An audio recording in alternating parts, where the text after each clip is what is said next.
3 months ago, you pitched me, and he couldn't even afford ramen. Now you're wearing my earrings. Who the fuck are you? Breaking Bad type of video. You're the train. Dude, I know about the train. you're time. Who is funding you? Funny me? What are you talking about? Which firm? Firm? Who is behind you? Nobody. I scout for street. You what? I scout for street.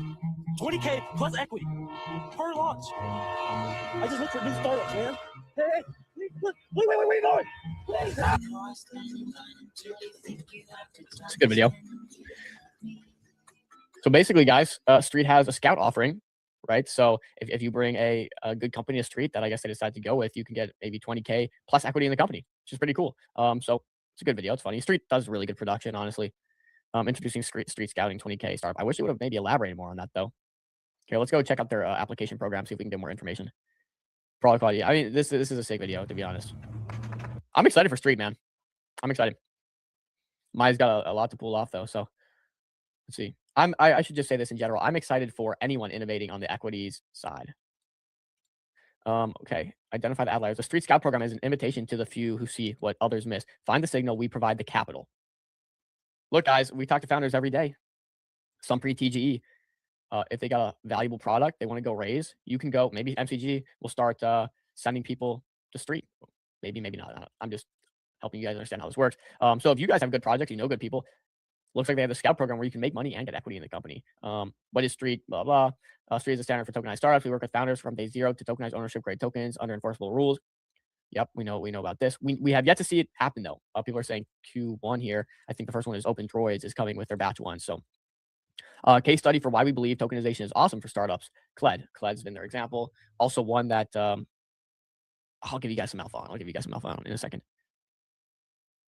The Scout program, exclusive access, meaningful compensation, real ownership, plus ownership, 20K per launch, plus ownership in every company you scout. Build your portfolio by identifying the next generation of transformative companies. Identify, submit, compensate. Get paid 20K per successful launch, plus token allocation every deal. I would say hey, that sweetens the deal quite a bit. You go if you make your you could really make a good salary if you go scout some good products and get them to tokenize. So, okay, cool little value prop here for people. Yeah, let's see. What's the chat saying? Fitcoin update and ICM.run looks absolutely oversold. We can talk about that. We'll talk about that. Let me see what else we got. And Street Foundation with a new banger tweet. Hope Orgo goes with them for an ownership coin or SOAR when the new regulations drop. Hey, I think you're onto something. I think Orgo is very interested in this model. But you're right. They have some options, I think. So we'll see. And it might be long out. Orgo is very, or Spencer, I should say. Spencer Kinney, he's very meticulous about this process. So let's talk. Okay, Fitcoin update and ICM.run looks absolutely oversold. Okay, let's you're right. I just saw Fitcoin reposted. Good call, Ave. See, Ave, he's my live he's the live alpha, guys. Let's pull up the Fitcoin update, see what's up. Fitted closet. Okay. And by the way, if you didn't catch it, read. Yep, here we go. From January 6th, he said, we removed the paywall on Fitted Closet, which is huge. We know they had a paywall before. Tons of users, but the paywall obviously held that back. So they removed the paywall on Fitted Closet, and our base version is now free to use by everyone globally. Now it's time to focus back on Fitcoin. So understand what this means. Let's break this down. If Reed and the Fitted team removed their paywall for hundreds of thousands of users, last I checked, that's how much they had, it means they have another way to monetize. And we've talked about this in the past. Fitcoin's value lies in their very valuable data for clothing companies. Very valuable data. They know exactly what everyone has in their closet, exactly what people look at. So that's one way to monetize, as well as a marketplace. They're definitely taking fees off of marketplace, along with a few other ways to do it. So let's see what this tweet's talking about. Yesterday, we launched V3 of Fitted. 3 viral features: cleaner UX and UI, free plus paid tiers. Here's what changed and how it's set up 2026. Okay, let's see. By the way, actually a cool app. Uploading your closet is finally effortless. Manual uploads, AI enhanced images, upload a fit pic, and we pool the clothes. What used to feel like work now feels like play. Let's watch this little video. Oh man, you already know I gotta run up the volume on Fitted, bro. They always come with the music. Here we go. Find that dirty. Full pint at 30, 20 not 30, still sipping 30, still working, let's go, still working. Timmy Full Shaw. pint at 30, 20 not 30, still sipping 30. Let's go, man. That Timmy Shaw, bro. I love. They are very virality focused. Virtual try on. Create a digital twin. See how your own clothes or ones you wish you had actually fit on you. I've seen some of this. This is cool. This is sick. This is sick. Getting the cream. It's what they sell me chilling, trying to stack 100 million. Girl got a billion. What the fuck? What a wonderful feeling. Hit to the ceiling, hit to the 17. I'm living the dream, getting the cream. I'm living on theme. Timmy Shaw, man. Timmy Shaw. Bro, this is what we gotta do. We gotta get Josh fitted up. We gotta put him in baddie mode here and see how he's fitted, bro. I can see it. I can see the vision. What else? The free tier opens the funnel. Anyone can upload clothing and contribute data. No subscription required. Keep focus on anyone can upload clothing and contribute data. It's free because they're gonna get paid from it. For specific actions, users can buy small credit packs instead. Flexible, frictionless, sticky. This unlocks scale. More users, more items, more price signals, more demand. Every feature is built to spread through usage, not just marketing. V3 is a base layer. Now we turn on distribution. Okay. Really cool. But what does this mean for the token? What does this mean for the token? Token's at 670 market cap. Looks terrible. They've done nothing for token thus far, which seems to be the issue with Bitcoin. They've been saying they're going to do integration for the longest. They've done absolutely nothing, frankly, right? We're going to be real on the show. And absolutely nothing. Now, we've been betting, hey, a Bitcoin integration, if they use Bitcoin for payments in app or on their marketplace, there's some sort of burn. So, like, if there's something for Bitcoin, this could be worth a good bit more. But there's not. We keep getting hints. We keep getting the hook. Like a fish, you get set, and he's got you. But the truth is, there's been nothing, so we have to work off what we have. And so right now, Bitcoin is valueless. I hold Bitcoin, by the way. Bitcoin's valueless until we see some meaningful development on that front. And on that note, I feel like people have been waiting for so long for Bitcoin integration. What I don't want to see is a sell the news as soon as we get something that turns out to be more of a nothing burger. I say this all, and I hold Bitcoin. So we'll see. But you're right. Bitcoin's at interesting levels. If they could do something here, 670K for an app that has hundreds of thousands of users, meaningful traction, like it could be something. Keeping eyes on it is where that's it. That's all I'm gonna say. I would keep eyes on it, but don't know if I'm a buyer I don't know if I'm a buyer right now. If I'm anyone outside of myself who was a buyer, is down slightly on this position. Down slightly on this position, I think maybe not. I was like able to get one of the first TXs when this launched, so got a pretty good feel originally. Let's see what's up with Orgo, and I got more tweets to go over too. So let's see what's up with Orgo. Yeah, Orgo's ranging right here. I would say, look, if Orgo goes to a SOAR or a street and they can give up at least 20% of their equity, this value seems validated. If we get anything lower, I would say maybe I get really interested. You got to remember, if they give up 20% of equity to a SOAR or a street, and I think they should. Remember, this product was very, very new when it started. They made a lot of money, 7 figures off fees. They do owe something to the holders. Like, it would be very difficult to get millions of dollars or however much they got from venture at such an early stage or at a high valuation. So there's like, I don't say they don't owe anything, but I feel like it would be right to make sure the community gets some equity in this because they absolutely were a part of it. Call it 4 million. If they give up 20%, that would be 20 million, 25 million, 4, 8, 12, 16, 24. Yeah. 24 million perceived value for this company. Do you think this could raise at a 25 million valuation today? Maybe. Spencer has good users. He's got a sick product. I think they could I think you could say they could raise at a 25 million valuation today, and I would probably believe it. So for that reason, I think this range, if you get lower, assuming that 20% is given away, and this is a big speculation, okay, we could be getting into interesting territory. So that's my take on Orgo. Obviously, sponsor the show. We love Orgo. But we told you guys, not a lot of these founders love to give up a ton of equity. 20% ask is a lot of equity. And that's assuming he goes with a model. So it's pure speculation right now. But now we know he is in the agent space, the agent economy. X402 is big, agent payments are big. Is there something there where he can make sure all agents start routing payments autonomously through Orgo? No person involved. They don't know they're buying Orgo. They don't know they're exchanging Orgo. It's just routing through it. And there's some sort of burn there. Maybe. Now we have a network effect paired with token equity. That's the goal. That's the goal. Ansem tweeted about Vici. Avicii and Metadata are an honest attempt at fixing issues with token design and crypto. Definitely worth paying attention to. And definitely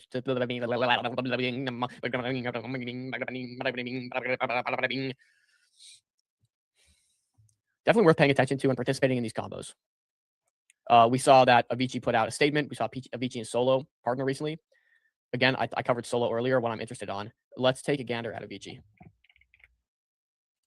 Up 42% on the day. Look at her go. We just got the Perena hot take on Neobanks. So take that how you will. Let's see, though. Let's put this on the daily chart. Yeah, bro. It's pumping. Anthem's got motion again. Used to be a top signal. Now he's pumping tokens again. Okay.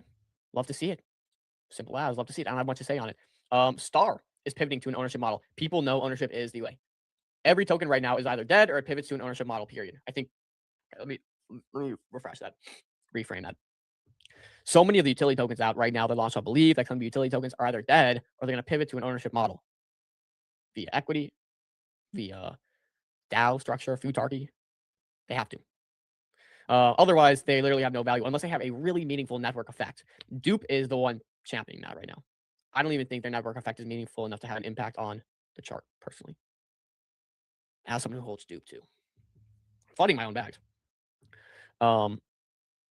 Yeah, and so, like I said, when you see tokens are active in like L1s and L2s, gas tokens have that kind of network effect where the token is inherently intrinsically valuable without equity or some sort of ownership on and claim on the business. Most utility tokens don't have that. And so they're valueless unless they pivot to some model like this. Star did so. As 2025 has now come to a close, I've been reflecting on all that's happened in the last year. The idea for Star was born in February, brought to life in July, and now we are at the beginning of a new year after a wild 6 months of trying. Guys, props to Adam from Star. This guy will not quit. After 6 months of trying stuff, eating shit, learning and trying again, eating a little bit less shit every time. That's the goal, right? Eat a little bit less shit every time until eventually that shit turns into caviar and you're sitting in the Maldives on your private yacht eating caviar, right? What would one shit in your basement, in your mom's basement? So while the shit eating is far more over, I've actually learned to love it.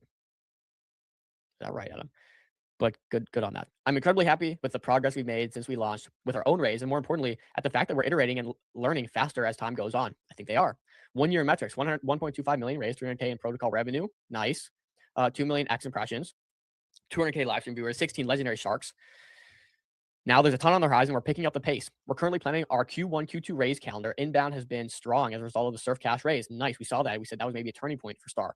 Our open call outs, as well as our team cracking the target outbound strategy. I'm not afraid to slide into your DMs. Perfect, bro. Boots on the ground. We are building a set of social features that will highlight who's investing in what and more openly why. And we've started to see this trend.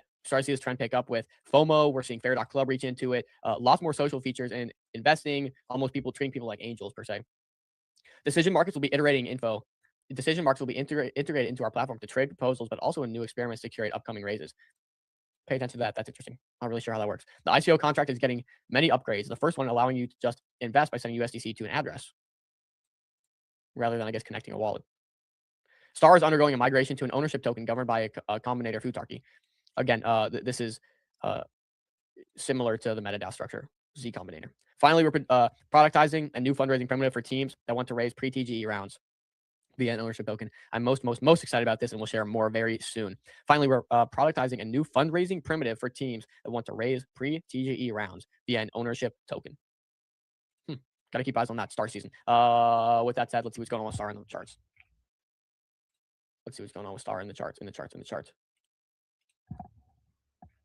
4.7 million market cap. They made 300K, I think is what they said in revenue. We got, I think, a pump into the Surf Cash. I believe that's what that was. Since we reset and kind of gone sideways, maybe bottomed out. I'd watch it. Launchpads have pretty high ceilings, especially if they start churning. Even all it really takes is a week or two of high output and high volume, and these launchpads will reprice pretty drastically, as we saw in Believe, as we saw with MetaDAO. Even if you go back, as we saw with other launchpads, like, I mean, Pump Fund's all based on its volume too, right? You see the pump on volume. Like GoFundMemes also had the same metrics. This is what happens. So there's no debate there. But yeah, okay, keeping eyes on Star. Something I've been seeing, guys, and I think we might have an opportunity here. Now, I've been in ALG. You guys know I've been in ALG. We cooked on it. But let me fill you in if you guys haven't seen. ALG has put out a new proposal, which passed, to burn ALG with buybacks from the protocol up to 1 million market cap. Up to 1 million market cap. Every time it goes under, I believe they'll allocate funds to hold it at 1 million. That seems to be their strategy. Okay, it's at 379K. That's 150% difference. Is this 100% 50% arbitrage opportunity? Let's look into it. Let's understand this. We just burned 20,500 UST worth of ALG, and we gonna burn it until 1 million market cap. After if we will use all our revenue source to airdrop USDT for our top holders. Fucking future of finance. So look, they start with the burns. Now, the issue with this is, do you believe Winch? Do you believe him?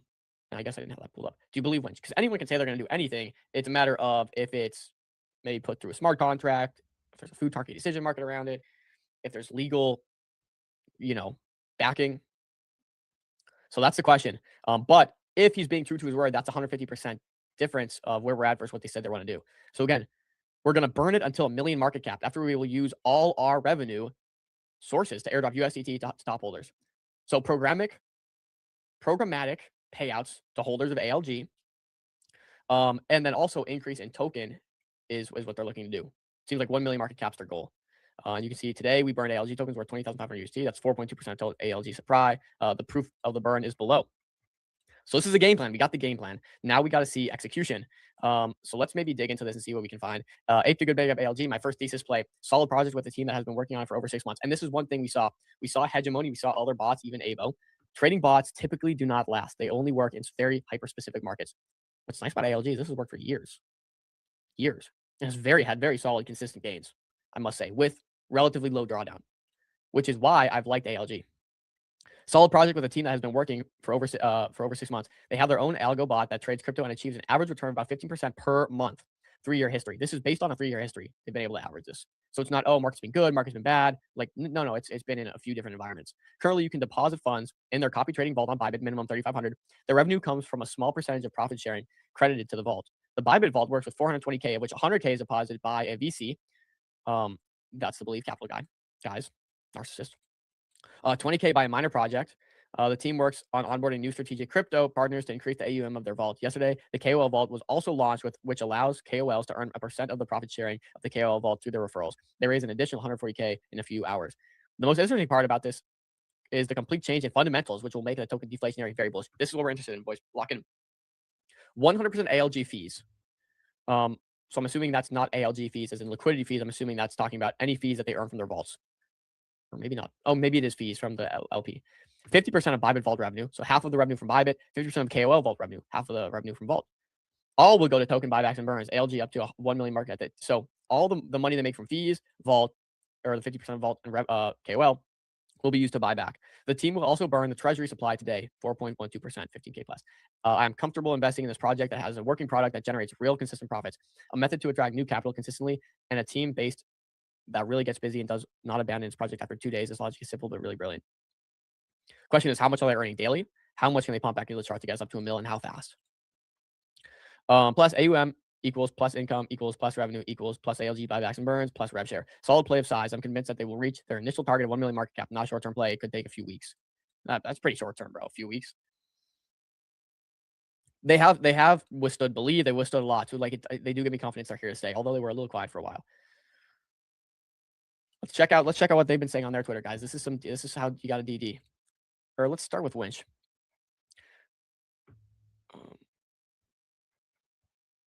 Okay, they burn. Here's the proposal. ALG economic proposal has officially passed and now it's live. We're rolling out a 2-phase economic model for ALG. Phase 1 live. Buybacks and burns using all treasury. 100% of ALG fees, 50% of the main vault revenue. Oh. Okay. 50% of the main vault revenue and X% of affiliate vault revenue. Still push up to 1 million market cap. Once ALG hits 1 million market cap, we transition to phase 2, sustainable USDC revenue share for top holders. So that's the play.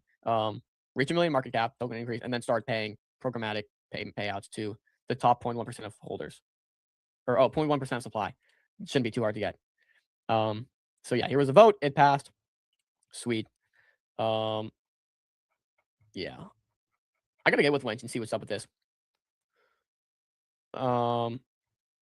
Proof of burn. How much are they making right now on average? I want to know how much they're making. That basically dictates monthly ALG buyback. So here was their monthly buyback. We completed another ALG token buyback until we bought back 4.21%. This month, it looks like they bought back 3,100 from fees.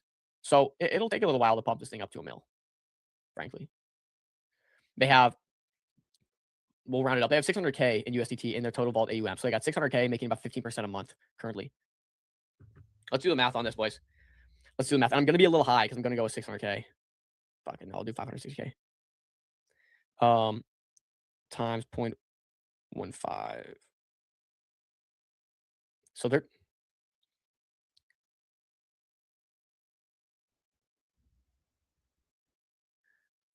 obviously he doesn't want to give up equity in his company. I don't think Duke not having any equity have such high demand.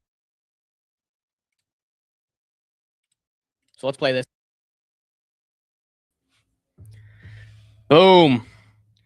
GM, new week. Happy Monday, Josh. How we doing, baby? We're good. We're good. I was going to play that little CPT clip there at the end, but no, we're just going to go live. I mean, you can pull it up. We can play it guys. maybe at some point. Oh, wow. We got oh, what's up, Dex Hunter? Do we really think Orgo goes to street? Yes. I don't know, Dom. What do we think? We think so. Look, guys, Orgo season is going to probably happen at some point. MCG holds Orgo, long Spencer Kinney friends. That is not going to change. I think you just got to be a little patient. Yeah, dude. Orgo's got an entire legal team, bro. The SOAR, the streets, the MetaDAOs. There's all a legal process, and it's a little cumbersome to get through it. These are new models, so there's a lot of fleshing out to do and legal team back and forth. Yeah. You also got to keep in mind, I mean, so I guess, why don't we pull up a little Orgo chart while we talk through this, just so there's something on screen.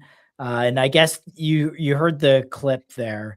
I think there's a few things that have to be thought out in terms of like what percentage of the equity gets assigned to Orgo holders. Orgo has also mentioned about doing a burn of 1/4 of the total supply. So that has to be done. I think there's some feedback collecting going on from Spencer's end, just in terms of, what the best solution is here. But the best thing to do is take your time with these things. I don't think there's a rush right now. Great product, customers. That's what Orgo needs to focus on. That's what Spencer needs to focus on. The equity mechanics, the percent burn, all that kind of stuff. I think he has a little bit of time just to figure it out. We said, I think $1 million in fees. Dom, was that correct? There's got to be somewhere we can high, check isn't that seems a little high, no? No, I think they did 7 figures in fees. I'm not sure exactly what they did, and this is a conversation to be had maybe with Spencer. Again, Yeah. like we have no affiliation with Orgo outside of they sponsor the show, and we talk to Spencer pretty often, I guess. But I'm not sure exactly how much they made. I think they made 7 figures. You got to remember, this was like a very hyped launch on Believe, and it was one of the few that had was in the Ben Pasternak portfolio. Believe promoted pretty heavily. I just got a ton of volume. So yeah, I think they did 7 figures. Probably. Yeah, I don't love the chart either, but I think you just gotta kind of run with it. And Josh, do we want to drop this banner here? Oh yeah, sorry, my bad. That's supposed to be this one. Trader Radio. Trader Radio today, boys. All right. Look, we want to find money in the markets. That's what this show is about. So markets suck. There's not a lot going on. There's no new launches really. Like, name me a really hype ICM launch that's happened with any sort of trading volume. Can't name it. Nothing's got any volume. So we're just kind of in a holding pattern here a little bit on ICM. But I think what we're going to do is there were some good calls on the stream, and we will go through those. There are some market moving stuff happening, and we'll go through the schedule in the quote tweet that is currently pinned. But we wanted to pull Orgo up. We'll start there just to have it on screen. So I'm trying to do that real quick here. I can pull it up. You got it? Okay. Sure. Orgo. Let me share. Yep. GM Ave, man. Trusty. Always know Ave's going to show up, man. Shout out my guy. GM Ave. Also, Nara says, any news regarding Viva? It's been no update from them for quite a while. Are you guys in contact with the team? There was an update late December. Yeah, we're in contact with the team. And, you know, I'll speak on that maybe after Orgo here. But you have to remember, dude, everyone's been off since late December, right? January 5th was the first week back. So when you're working with lawyers and you're working with a corporation, that's how it's going to go. But yeah, happy to talk about Viva. Obviously, it has been quiet, so I'm not going to, you know, not going to disagree with you there. But let's look at Orgo. And so, again, this kind of goes back to Dex's question. Do we really think Orgo goes to Street? The answer is either I think they probably go with Street and Soar. He's shown a lot of interest there. And I would say he's aware of, you know, what needs to happen for the token to have value, right? So you look at Orgo. We went over this the other day, and I kind of talked about my thesis on Orgo. Spencer's a smart kid. And he understands what you have to give up to make the token valuable. In this case, he raised, I think, maybe 7 figures technically from trading fees for Orgo when it was very, very early stages. You know, typically you have to give up a lot of your company to raise that type of money early stages. So that being said, I think there is some belief on Spencer's end that, hey, he owes these traders, these holders something to some extent, right? Obviously. So with that being said, we take a step back, and this is one thing I missed in my analysis from the other day. I was taking Orgo at its market cap of 3.47 million. But if you remember, Orgo was the first to try this new mechanism from Believe, where 50% of supply was locked over 5 years. 1 year cliff, 4 years vested. Spencer has basically said, hey, look, we're interested in burning. We're interested in like doing something with that supply because it's out of circulation. We don't really need it. Whatever. So when you look at Orgo at a 3.47 market cap, you actually need to cut that in half. So 1.7 million market cap is more what that is. Okay. So under the assumption they migrate to a Street, they migrate to a Soar, and they implement these models of basically equity ownership, you have to do some factoring here. So if they implement a 10% equity ownership, anything less than 10%, frankly, is bearish, in my opinion. But let's start at 10%. Let's say they give 10% of equity to token holders. Okay. Right now, that would put a valuation of Orgo at $17 million. $17 million. Again, 50% of the market cap, because we assume Spencer's going to burn or pro rata distribute, like whatever it might be. That's for him to say, for him to figure out some of that supply, that 50% of supply. So with that said, you know, 17 million market cap with 10%, and it only goes up from there. So 32 million with 20%, so on and so forth, right? So if he does 10% release, it's 17 million. If he decides to do 20% equity to holders, you know, that goes up to 32 million, or excuse me, no. I got to cut that in half again. That would make the current market cap, instead of 17, about $8.5 million market cap.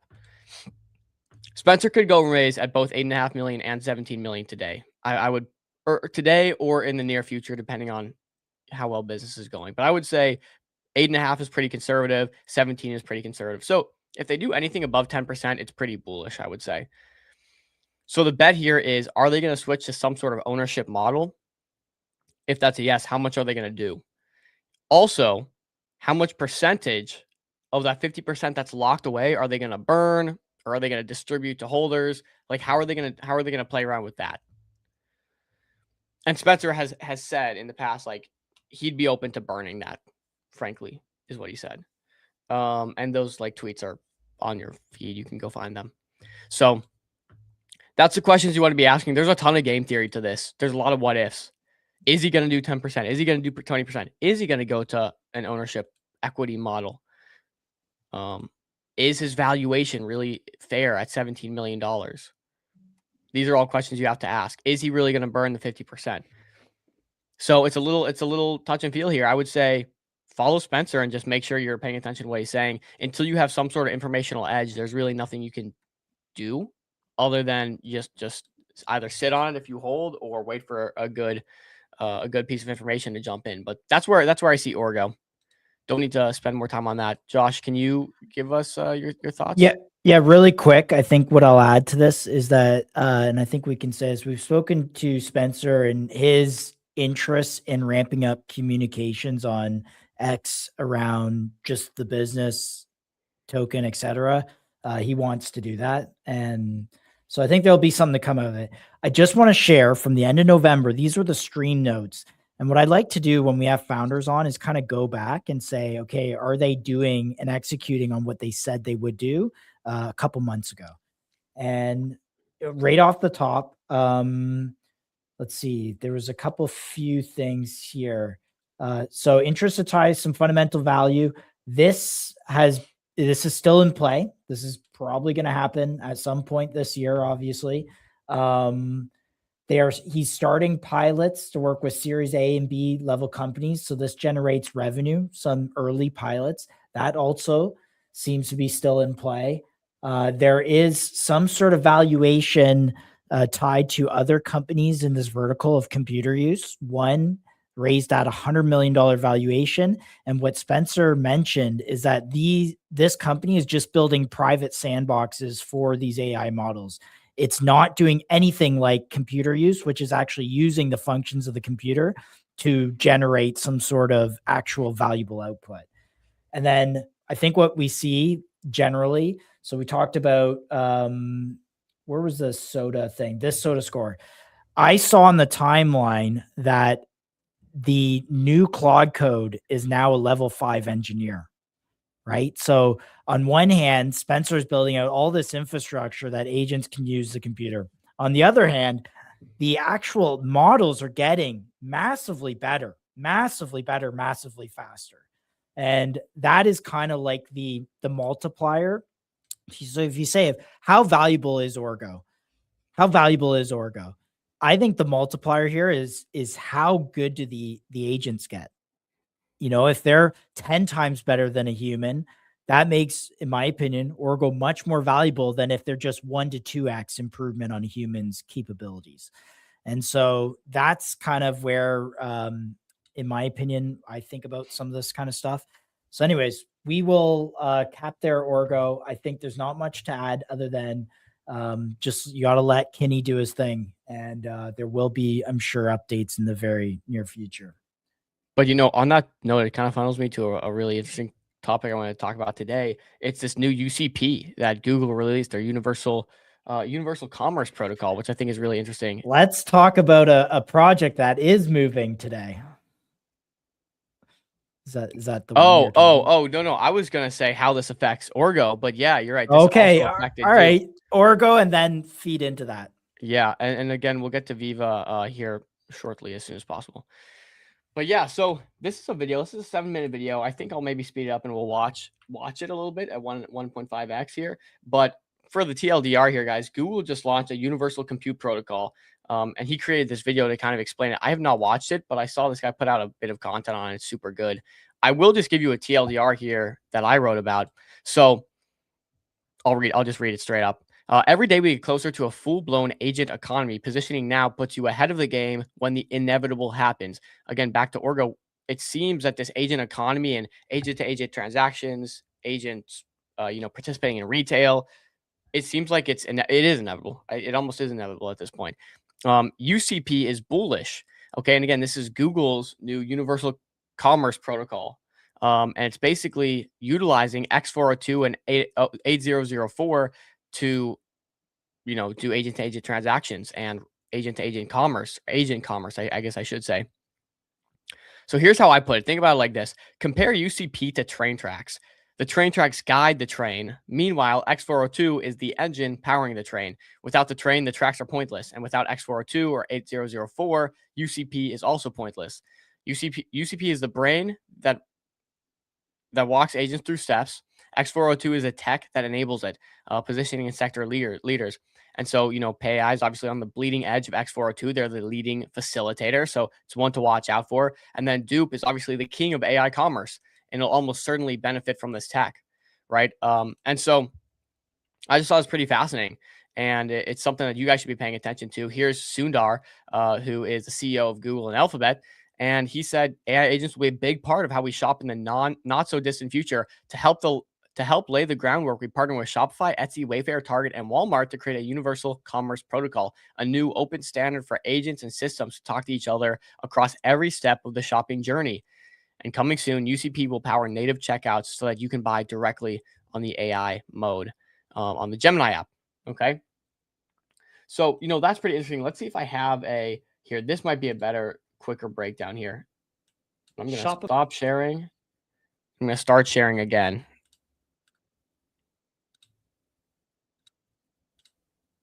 All right. This is 1:50 seconds. I will speed it up a little bit for us. Let's do it. At the stage. Shopify and Google have partnered to build the Universal Commerce Protocol, or UCP. Let me tell you about it. Everyday AI agents are being used for shopping. You go to Google Gemini and you tell it that you're looking for a product and you want its help not only to find the perfect one, but to also be able to transact right then and there. But there's a problem in the industry. AI platforms don't want to have to integrate bespoke one-on-one with every merchant out there, and merchants don't want to have to give up any of their business-critical customizations to be able to participate. So Google and Shopify joined forces so we could tackle this head-on. Here's what makes UCP so powerful. First, it models the entire shopping journey and not just the payment portion. You have search and discovery, you've got cart assembly, you've got checkout, and orders, all as base capabilities in the protocol. Second, you're able to keep what's unique about your business. For example, say that you've got white glove delivery service, or you've got warranty forms that need to be filled out, maybe you have custom terms that need accepting, or maybe you need to do age verification. All of these are possible in the protocol. Third, no transaction is left behind. If a transaction can't be fully completed over API by the agent, UCP has a mechanism for an escalation to happen for the agent to get a human back in the loop using a URL that could be loaded in a web view or using an embedded web checkout. That helps every transaction find its way to completion. And lastly, every platform can participate and every payment processor is supported. At the time of launch, there are over 30 platforms and retailers that are supporting UCP beyond Shopify, including Target, Wayfair, and Etsy. UCP is going to be the standard for transactions to happen in AI forums. It is going to be used for Shopify merchants to participate in Google's AI mode and Gemini checkouts. It's coming soon, and there's a lot more cooking as well. Stay tuned. Yeah, I think that was the TLDR you can read about here. Nonetheless, people think this is bearish on things like PayAI, and I can actually pull up a PayAI chart as well. And some of the other X402 standards, they actually got a bit of a dip from this, and they've since pumped. But look, they got a bit of a dip on this, UCP announcement. And the interesting part is I don't think people fully understood the UCP announcement, right? Because UCP is great, but it doesn't work without X402, or it doesn't work without the agent-to-agent facilitators. So what happens is UCP basically takes this technology and then tells the AI agent, hey, as an AI agent, this is what you have to do. This is where you have to send money. This is like how you complete the transaction. UCP is like the languaging model, or, the brain behind walking the agent through making these payments. But you still need this tech that PayAI and, some of these other X402 facilitators integrate. So UCP is bullish X402. It's bullish 8004. And I think it's bullish agent commerce in general, right? Which is why we see Dupe doing its thing. Up 53% on the day, up to 11 million market cap. So we can see here it's just gone on quite the tear, taking a little bit of dip since hitting 13 million, but I think since it's been bouncing again. Yeah. So Dupe looks good. Again, hopefully we can get Bobby on, or I think the announcement's gone out. We have Bobby coming on Wednesday to talk a bit about this, but they've been at the cutting edge or bleeding edge of agent commerce since the start. They're literally probably the best position for it. We saw as soon as they released their app, you saw so many other big corporations scramble to do the same. So we'll have them on to talk about it, see how this benefits the token. He made some tweets that I actually found really interesting. Let me just pull up Bobby's Twitter and we can go through some of these, because he has recently talked about some new Dupe utilities, Dupe upgrades. So let's see, 4 hours ago, let's just go through some of these. As it goes with startups, timing isn't everything, but it's 95%. We know that to be true. We talked about that on the last stream. It's very important. Timing is 95% of the battle. Dupe is about to deliver the world's most powerful shopping agents at the exact moments that Google, Stripe, and Meta are racing to build the rails.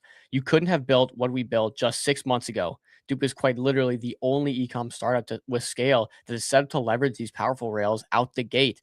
Luck met foresight, and here we are with Dupe.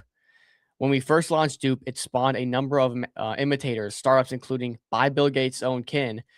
When we launched our app, trying dupes to LLM last quarter. Tying Dupe to LLMs last quarter. Almost every major e-com co took notice and launched one of their own. The way we're designed agents will be widely imitated too. Dupe is very much on the bleeding edge. And so again, Dupe is positioned, but I think Bobby made a few comments, and let me just go to his replies and we can read through them together. Sorry, my video started playing over there. But so he commented on Sudar's post. He goes, he commented on to me actually. I said, shout out Dom in the replies here, the timely reply. Gotta be on top of it, man. I think Bobby has been waiting for this. He said, waiting isn't the right word. We've designed for this inevitability. So they knew this was coming, basically. We read that. What else? Google's Universal Commerce Pro, UCP, is live. This is an open standard for AI agents to handle discovery, checkout, post-purchase across Shopify, Etsy, Wayfair, Target, Walmart, plus 20 other partners, many of whom are Dupe's partners already. That's alpha. This is a leap forward for AI platforms like Dupe Solana, and here's how we'll be able to leverage it to compound our strength to make Dupe the front door to a $5 trillion e-com market in the agentic era. Now, this is what we want to talk about, boys. How does this affect Dupe? What we care about. Dupe introduced the world to AI commerce last year. We went #1 in the App Store on launch day, and our unique strength to date has been sourcing the web in seconds for the best lookalikes and deals, up to 90% off. Soon, the first Dupe agents of their kind will likely hit consumer market. They invested hundreds of research hours to create a tailored, in-depth product report, giving you complete confidence in every purchase you make. We're the upstream decision intelligence layer. Users upload a pic/link. We find smart alternatives across thousands of retailers or shoppers aren't sure what to buy at all, and our agents guide them to the right choice. UCP handles the seamless downstream execution, checkouts, payments, again, using X402 technology. A perfect complement. Agents need our smarts to do what they want, to decide what they want to buy. Then UCP lets them actually do it effortlessly. Really interesting, guys, because UCP and Google, they need a customer for this. They need someone to use it. And so what they need is agents to actually start doing these transactions. Dupe is doing that in a big way. I wonder if they haven't already, if Bobby's having these conversations with Google, because, for UCP to work, right, they have Shopify. They're going to integrate some of this. I wonder if they're going to use some sort of some Dupe technology. I don't know. Agents need our smarts to decide what they buy, blah, blah. In Q1, we're shipping the most intelligent, most helpful decision intelligent agent in ecom. Okay, so that's coming, in the next couple months here. Bro, what am I doing? In Q1, we're shipping the most intelligent, most helpful decision intelligence agents in ecom. We've been dog fooding it for a while, and it's been surprisingly powerful, even in areas we thought we'd struggle. It's led us to buying far more than usual because our agents infuse the purchase decision with more confidence than anything we've tested across the web. AI agents will explode in shopping in 2026 because of top consumer players like Dupe. UCP standardizes the plumbing so agents can talk to any major retailer, and 20+ million Dupe users will be introduced to decision intelligence agents for shopping fast. We're positioned as the go-to AI brain for finding the best deal/internet match. Our MCP allows us to plug our brain into every major LLM, making their own experience better. In 2026, we're expanding partnership coverage. Oh, okay. We're expanding partnerships coverage, launching Dupe agents, bringing Dupe to Android, taking Dupe international, bringing Dupe to LLMs, and now with UCP, we'll finally be able to seamlessly fulfill the promise of downstream conversion execution on behalf of millions of shoppers. Shout out to the Dupe community that's been with us since day one. Together, we turned Dupe into a movement, and now multi-trillion-dollar players are validating our vision of where ecom is headed. So no wonder Dupe's kind of catching a pump off of this news. It's pretty much exactly what, I mean, they're building. It's exactly in the direction they're building towards. It lines up with everything. So Josh, what effect do you think, now that we've talked a bit about not MCP, I'm an idiot. Now that we've talked a bit more about UCP, what do you think that means for agentic e-commerce, for Dupe, for Orgo? I don't know. I think it just makes it actually possible in the workflow. But to be honest with you, I'm still trying to wrap my brain around this when I was writing the stream notes here. Checkout, post purchase. So you're saying that X402 is still needed to make the agent payment, right? Because it's just a payment request. Yeah, so X402 is the facilitator, right? It facilitates the payments. Now UCP is going to be basically the brain behind it that says, hey, you're shopping on a AI LLM, right? You're shopping on Dupe per se.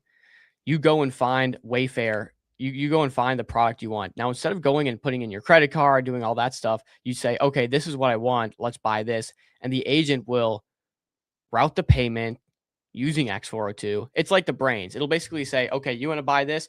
I'm going to communicate with the supplier. I'm going to fill in all your information or whatever. I'm going to process the payment. And then in processing that payment, it'll go to X402 facilitators, 8004 facilitators. And, that'll be like the underlying technology. This is simply automating the workflow that you would, as a human, maybe otherwise do. Yeah. So what I think I understand from this is within these LLMs, they're pulling in things like the checkout data, the different promotions and different data points that the merchants will have. They're creating a standard for merchants to kind of like surface all those things up inside the LLM environment is what I think this is doing. So that's significant. They say discount subscriptions, loyalty programs. But partners like this is just like kind of standards here. I'm just pulling this open here. Do you want, maybe in the meantime, we can watch the video that was created? Yeah, do it. Okay. This might help us get that full broad picture. And Abe said it best, dude. The interview with Bobby is going to be a banger. He's going to be able to talk more about this. Yeah, I think he'll definitely understand this vertical more than we will, but go for it. Let's see. I'm going to try to speed this up because it's an 8-minute video and I don't want to stuck here for more than 4. So, what if buying something online, maybe right from a conversation with an AI, was as simple and secure as just tapping your card in a store? Well, that's the big promise of what's being called agentic commerce, where AI assistants don't just find things for you, they actually do things for you. Today, we're going to look under the hood of a new open source standard designed to make that a reality for everyone, the Universal Commerce Protocol, or UCP.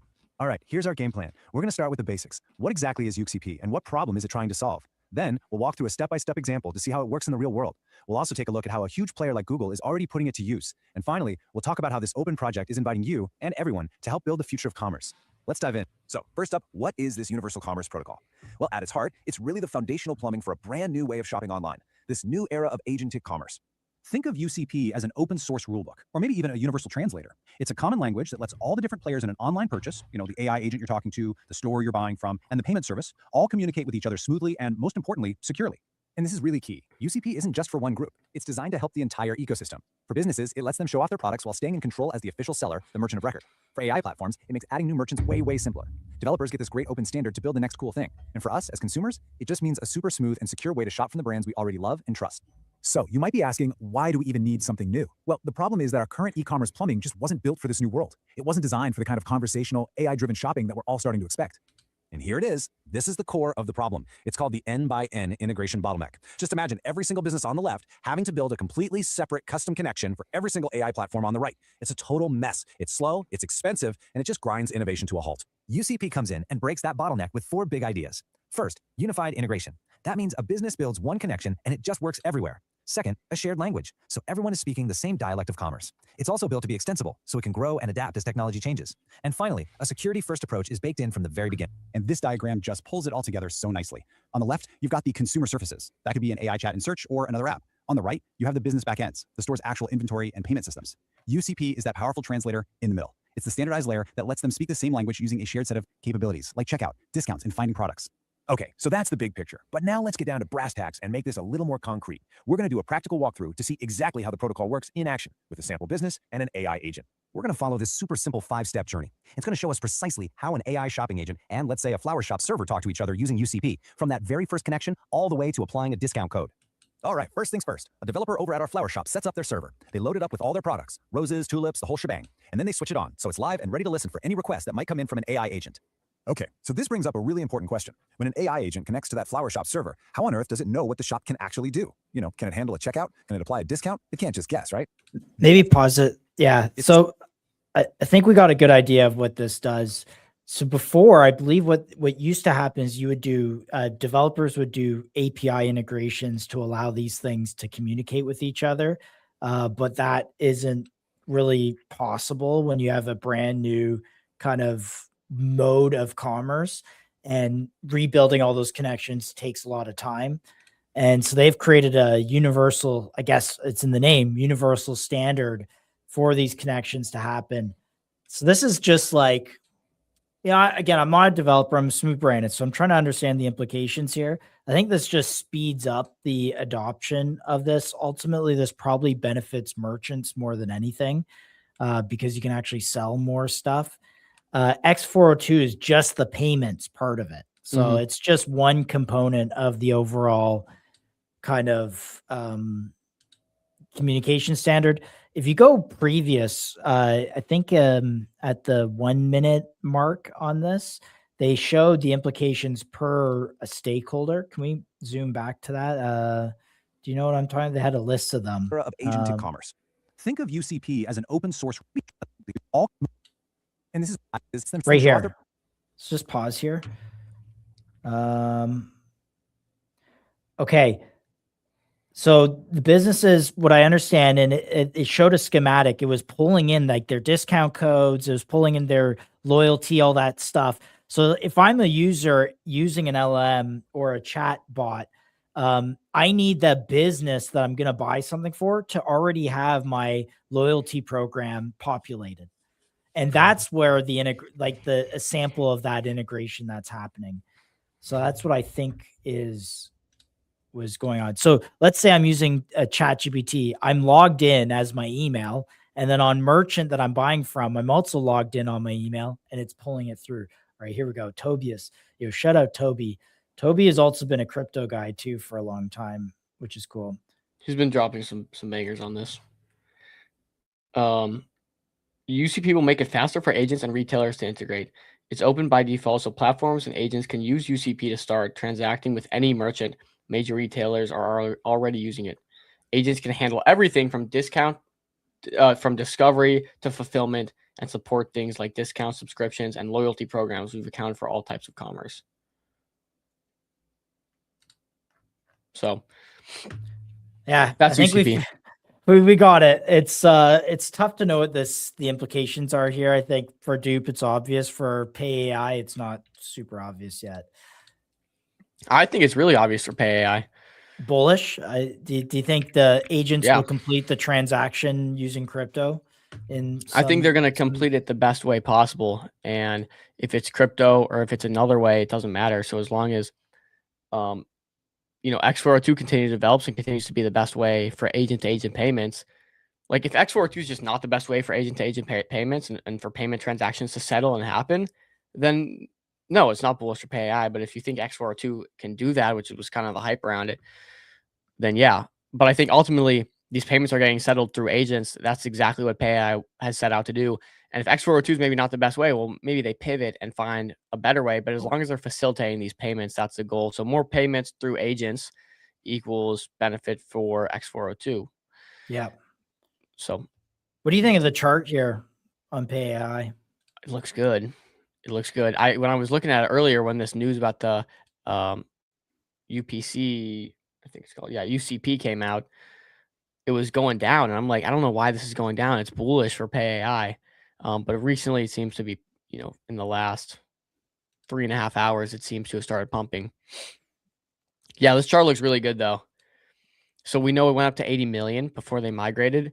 It caught this big pump here. I think we had them on MCG right here, of course. So it Yeah. caught this massive pump after, and since kind of consolidated in a really nice range. I don't know. I think it looks ready to go to the next height. Now this UPC is hype exciting right now. So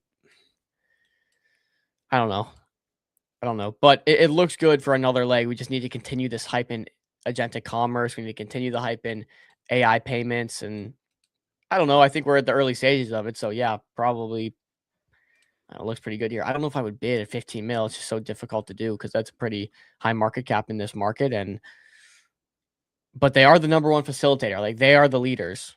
And so it's almost always better to bet on the leaders than the beta. So let's do a quick Viva check-in. We spoke to Nathan last week. I mentioned that as well. And I think Dom is right. It's like getting everyone back in line. First week of January, are you going to ship a major thing when everyone's coming back from the break? Probably not. You come back, get contacts, big team, big company. And then, things will start to get implemented. So yes, we are in contact with them. And so I talked to Nathan, and here's like the crux of the situation. And this is like he said, hey, Dom, feel free to answer these questions to the community. They are extremely busy. Like they are, the start of the year is always the busiest. So they've just been extremely busy. Here's the TLDR, guys. Viva put out the friends and family thing, right? And so their friends and family onboarded. That's why we see it jump to 11.5K holders pretty much. And they got a lot of feedback from it. The friends and family basically came back and said, hey, you're leading too much with education on Viva. You're leading too much with education on crypto. These people just want to be able to spend money.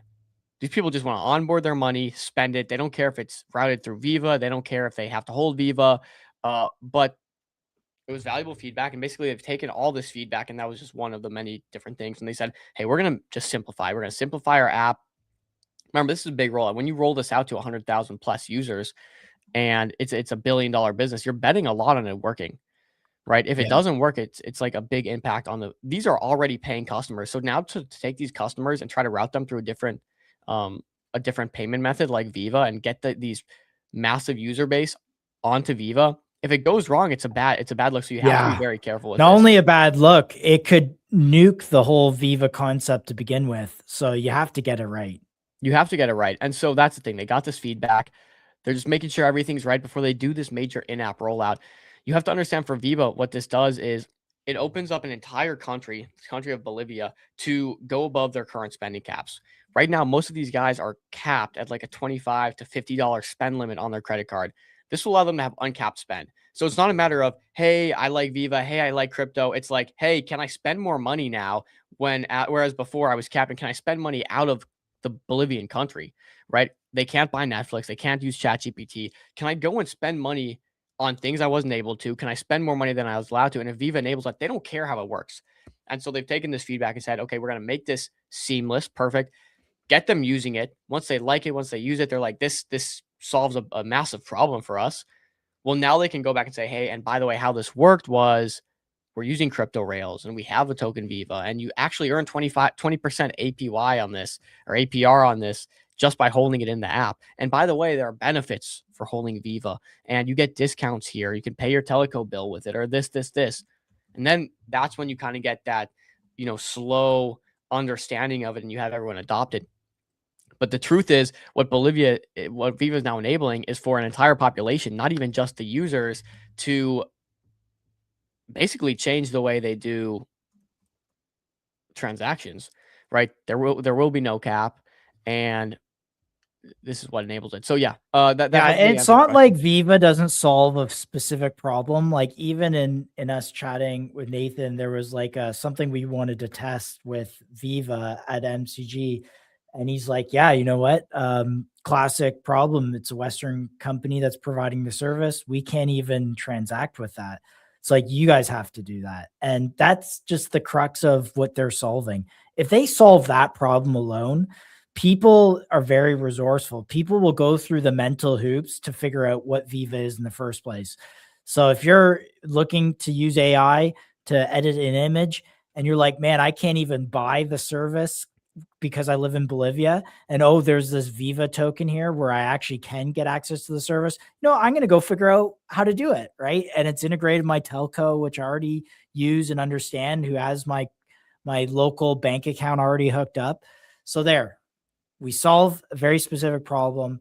I think you just got to give them time to execute. And, there's no reason, on this. Like, there's what, like, you're going to ape into another token at a $10 million market cap with some anon dev or like people who are inexperienced with no financial resources whatsoever. Or you can sit in something like this where it's like the playbook is out there, the company is massive, and they just are dialing in the user experience. So Yeah. patience. And again, just like the rollout is happening to friends and family, and then it's going to go to the in-app rollout, nationwide rollout. Same playbook for rolling out to neighboring countries that are facing similar issues. By the way, guys, Bolivia is not the only country that is in a similar situation. Brazil's in a similar situation. Like, there's many surrounding countries, many countries that even just outside of the surrounding areas are in the same situation. So if this works for Bolivia, they can say, hey, we have this liquidity facility. We're managing a ton of liquidity, cash traffic inflows. We already have the relationships with banks and all this stuff. We can do this for your country. And so they do it for Bolivia, and then they expand. So that's the Viva update. Did PPW get back to y'all? I think they are a good bet for the prediction market play. They Is did. this the pizza one? Mm-hmm. They got back to me. They just they just haven't gotten back to me since I've gotten back to them on their getting back to me. So you know how these conversations go. Wait, is the what's it called? It's Pizza Pentagon Pizza Watch. Can we pull it up? PPW. Because there was some Iran news that was starting to kick off, and I was wondering actually how this was doing. All right. Okay. I guess I want to know, like, what if, let's say there is, Pentagon Pizza Watch kicks off, like, how does that translate to beyond just narrative to this? It's kind of what's a little unclear. So that's why we got to get him on the show. I think I have to ask, what's the token for? You can have the most successful app in the world, but if the token's got no utility or it's got no equity tie or it's got, then it's valueless. I think Dupe's actually a really interesting example of this. Dupe, I don't know. What do you think Dupe has raised at? Do you think they've raised at 100 mil? Probably. He said he raised $12 million. Yeah, easily. Yeah, easily. Yeah. So Dupe, like, look, again, same situation. Dupe's got no equity backing. They're exploring this model of like the points program and using it for user adoption. But even a multi, $100 million plus companies, they've likely raised it much higher than that, doing 100 million plus in GMV, can't sustain a token above 10 mil. So it's like you have to add value to the token. So PPW can be awesome. It can be the best project ever. But if we can't figure out the token, then it's like uninvestable. So we got to have them on. But hey, if you can do us a favor, just give them a little nudge. If you want to comment on their stuff, or next time you see them post, just be like, dude, go on MCG. Because we'll ask them these questions. But yeah, on the radar. I think my general interest in geopolitics clashes here, where I really want to see these guys. I want to talk to these guys. I want to figure out like what's going on with this thing. Because what's the market value of this? 720K, I think. Oh, dude, 720K. Like, you get the right confluence here of things, and I don't see why something like this couldn't be 10 million plus. If the tomato thing can go, like, you get some mainstream media thing talking about, oh, look at all the pizza places that are ordering, like, this is signal for something, and now next thing you know, this thing's going crazy. So yeah. But good call there. We'll keep eyes on PPW. Let me see. Let me see if I can. Okay. Let me add this to a watch list so I can just make sure I'm keeping track of it this for is you. one we want to keep track on. Okay. Boom. Outside of that, dude, there's some if we want to pivot real quick to more macro stuff, we have a lot going on there. Michael Saylor just dropped another Billy. I thought they said they weren't. So does this guy raise capital to pay interest payments, and then it's sitting there, it's burning a hole in his pocket, or what? Like, what are we doing here, bro? Yeah, I don't know. I don't know exactly how it Like, works. is I he used to, that degenerate of a gambler? Like, no, I don't think he's raising to pay the interest. They have the system to where even if they don't get any more money coming in for like the next couple of years, like they're still good. So I'm not exactly sure, how it works specifically, but another 1.2 billion worth of buys from Michael Saylor. He bought 13.6 thousand Bitcoin. But, he does that pretty often. Also, I'm not sure if you saw this, but President Trump came out and said if credit cards companies do not lower interest rates to 10% by January 20th, then they are in violation of the law. Very severe things. They really abuse the public. I'm not going to let it happen, Trump adds. And I can play this. I'll play this. Can you hear it? Well, then they're in violation of the law. Very severe things. No, I want a cap on credit card interest rates because some of them are 28, almost 30%. And that, people don't know they're paying 30%. The people out there, they're working, they have no idea that they're paying 30%. No way. We're putting a 1-year cap at 10%, and that's it. They know it. They've really abused the public. The credit card companies have totally abused it. I'm not going to let it happen. good Yeah. policy, really good Yeah. policy. They needed to do this a long time ago. I think there was some. Now it'd be interesting to know because obviously these are debt is traded in a free market. I wonder what that does to yields though. Does that not suppress yields though? Because you're basically putting a cap on yields for that risk profile. Yeah. No, I don't know. I don't know what the outcomes are of that, but it's a good point. I You're think basically pricing credit risk for credit cards at 10%. Interesting. I don't know. it's a good policy, but also you're right. Like the free market dynamics kind of change a little bit when you do this. You can see some of the stocks react to it though. So Capital One dropped 7%, Firm 5%, American Express 4%, Citigroup 3%, MasterCard 3%, Visa 3%, USB 3%, JP Morgan 2.1. So these stocks have now erased $100 billion of market cap on the news. Consumer affordability is the midterm election trade. So good policy. We'll see how it shakes out. One thing I'll say on this, I thought I saw somewhere that the banks were trying to hold the Clarity Act back. Is that true? I saw it somewhere on the timeline. I don't know if you saw that. What January 15th is when that's they're supposed to have a. Yeah, it was like they were lobbying to I guess that it would make sense that they would lobby, but I don't know if Trump then said, "Oh, we're capping your interest rates as a retaliation or something." But I don't know. That would be cool. I think the 15th is the date that they have to make a vote on it, but I'm not sure. Maybe it's gotten pushed back. No, Right. no Let's update for me. let's run this one. I love Scott Bessent. We will take a close look at regulatory impediments to blockchain, stablecoins, and new payment systems. And we will consider reforms to unleash the awesome power of the American capital markets. Americans deserve a financial services industry that works for all Americans, including and especially Main Street. We will take a close look at regulatory impediments. Yeah. Absolutely TLDR. love it. Scott Bassett says we're removing all regulatory obstacles for crypto. Crime season is back, baby. Let's go. Fun Rico case dropped. Yeah. Also though, did you see this? This is like one we gotta talk about. Fed Chair Powell response. Yeah, so basically he got slapped with criminal investigation over, I guess, the Fed not cutting rates, which was really interesting. Well, I think this was over the renovations. Oh, you're right. Good evening. Yeah. Let's watch it. On Friday, the Department of Justice served the Federal Reserve with grand jury subpoenas, threatening a criminal indictment related to my testimony before the Senate Banking Committee last June. That testimony concerned in part a multi-year project to renovate historic Federal Reserve office buildings. I have deep respect for the rule of law and for accountability in our democracy. No one, certainly not the chair of the Federal Reserve, is above the law. But this unprecedented action should be seen in the broader context of the administration's threats and ongoing pressure.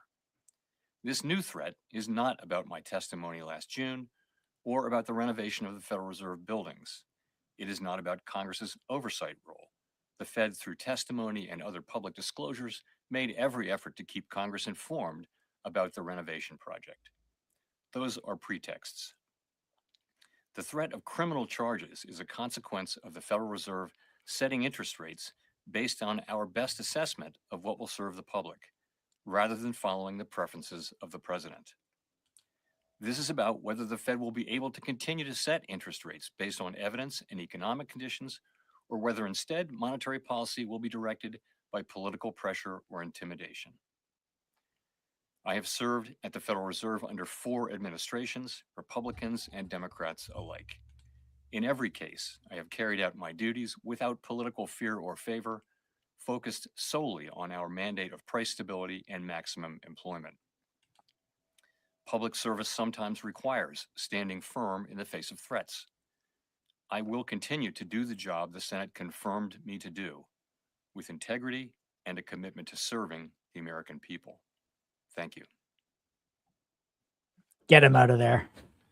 Well, he's on his way out. He's on his way out. Yeah. You know, despite the controversy or whatever you want to call it, I haven't minded Powell. No, he's definitely fine. better than his predecessor. So, it's just a different environment. Look, the interest rates do need to come down, in my opinion, in the U.S. It's good. You know, it's good for us. Do you have any other macro? Because there's a few other tickers that are moving that I think we should chat about. I think, let's see. Yeah, no, I think I'm pretty good on macro. Other than one big thing, we just got like the Gemini numbers. We see Google's basically crushing here. Gemini in December, 1.735 billion total website visits, nearly 30% month over month. That's 563% year over year. And it's the 19th most visited website in the world. First entry in the top 20, which is pretty crazy. Gemini's looking really good. We even see Apple recently came out and said, look, pretty much we are just so behind right now in the race. We're going to use Gemini going forward. Like, we're going to be using Gemini for a lot of our technology, like Apple Smart Tech. And I think that says a lot. Obviously, you know, there's a relationship with Google and Apple, but it doesn't mean Gemini is the best, but it goes to say a lot about Apple saying, basically bending the knee saying, hey, we're using Gemini because we're so far behind and we know it. So I just wanted to highlight those numbers. But other than that, no, I'm happy to let you kind of go into some of those tickers. One that I wanted, huge winner on MCG. I just threw the DEX link in the chat. I don't think we could get it up on Mobi.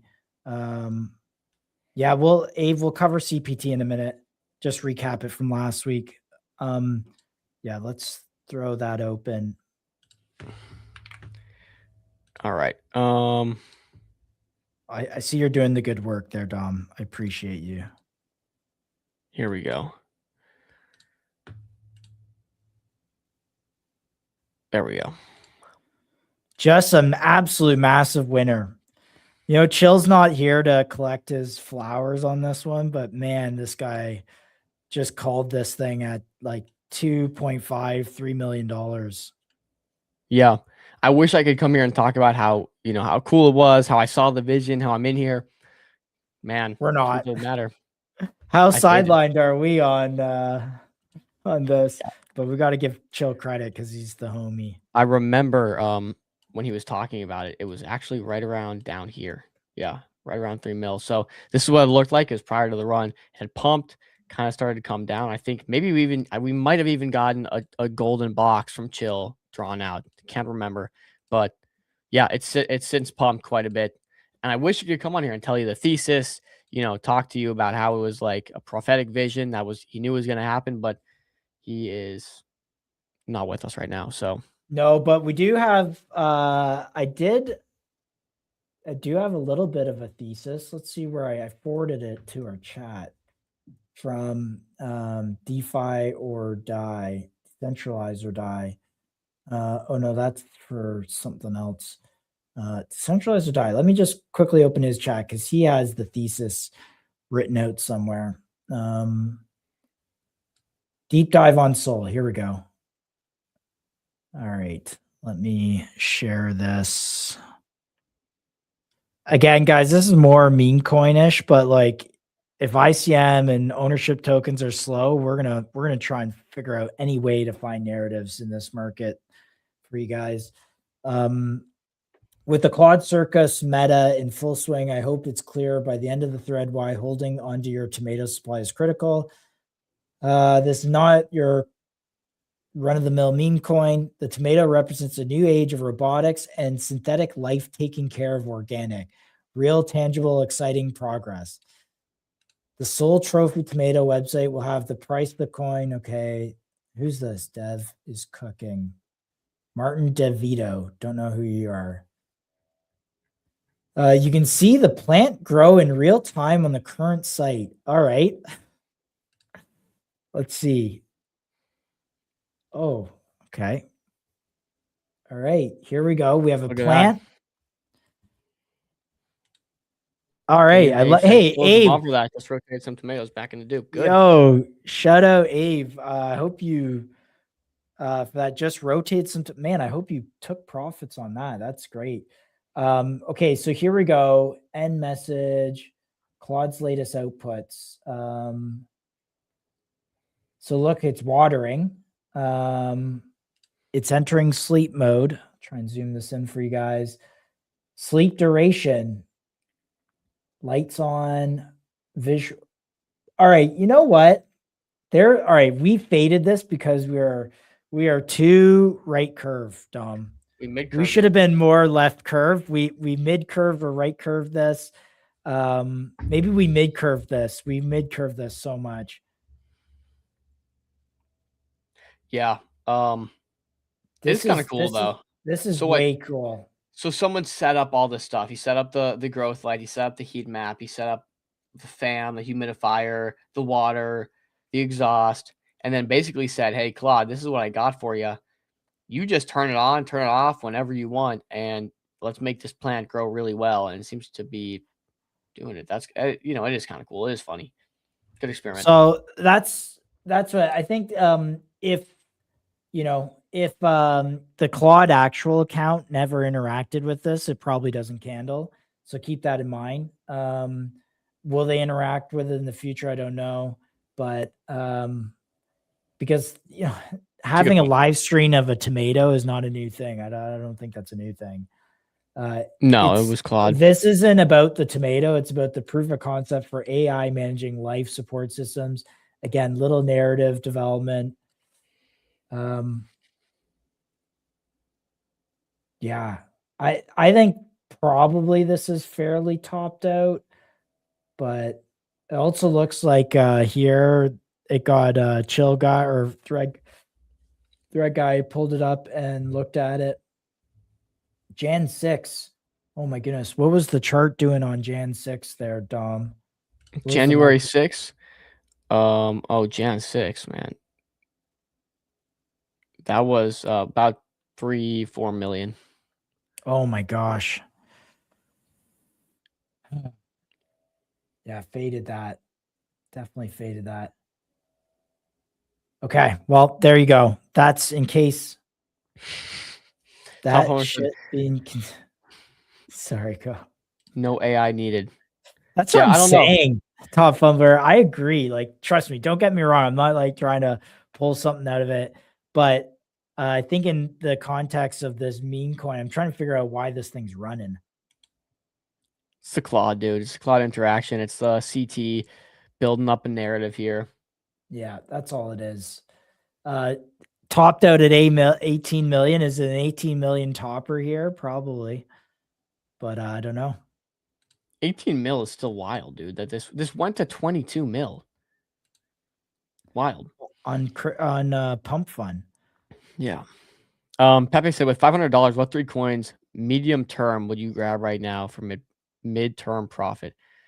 Medium term. What do you call medium term, Josh? See, like this is always a hard question for me because in crypto it's one thing, and in traditional finance it's a completely different thing. So I think CPT is like genuinely a pretty safe bet.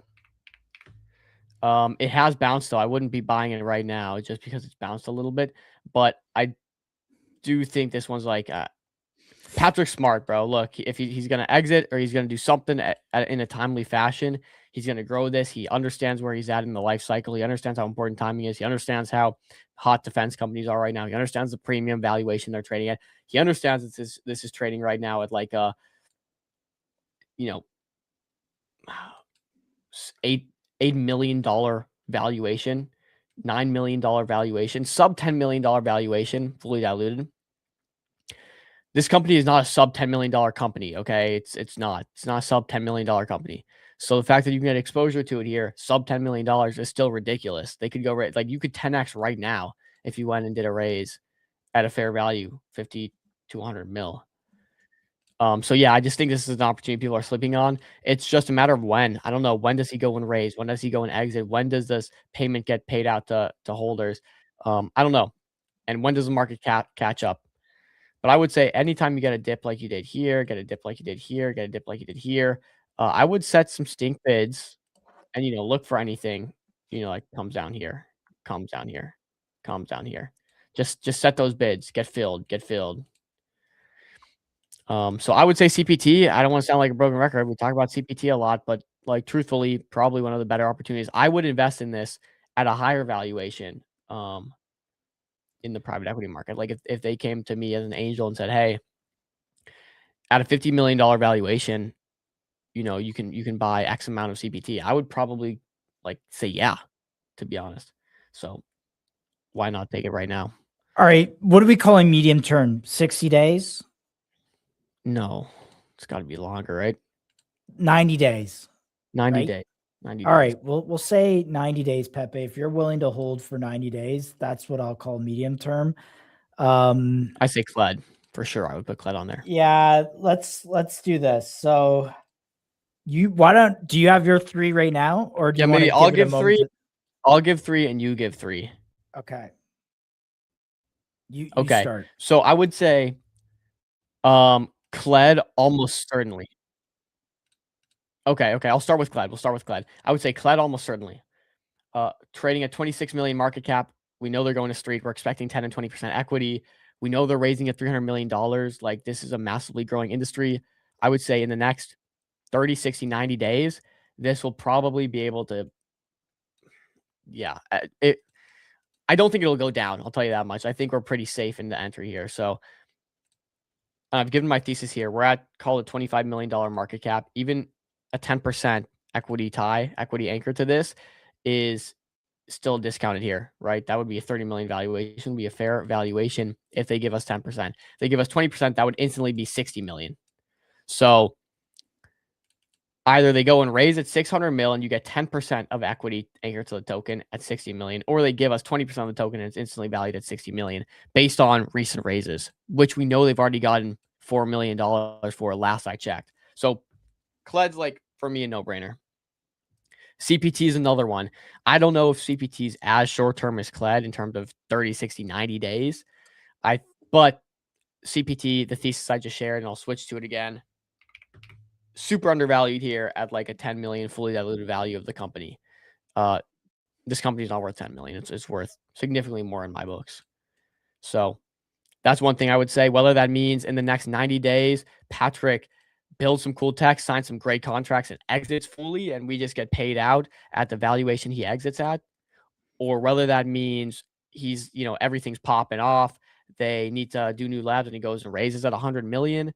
Like, I don't know what happens in the next 90 days, but I think it's really starting to heat up for CPT. I know January, February, and then probably into, the following month or two will be pretty big in terms of getting product out there, signing contracts. So I do think CPT, although this one might be a bit longer. Number 3, Meteora. I would say Meteora. We'll do a crypto product. So the other two are more like private equity. growth, really, high growth companies, as is Meteora. But I'll throw Meteora in there at number 3 as a short term, as a midterm investment. This one's much more dependent on the markets. Meteora does very well, almost certainly, if the markets see a lot of volume and the markets come back. Also, though, downside here, I don't think there's much. 259 million FDV, 125. I think that would put us about 130 million market cap right here.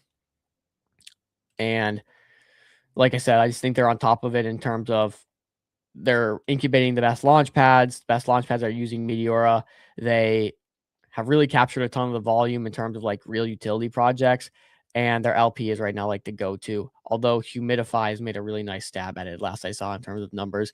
But I'm not sure who's using Humidify as a liquidity provider. So those are my 3. Josh, let's hear it. I'll even let you take the screen. You can pull it up.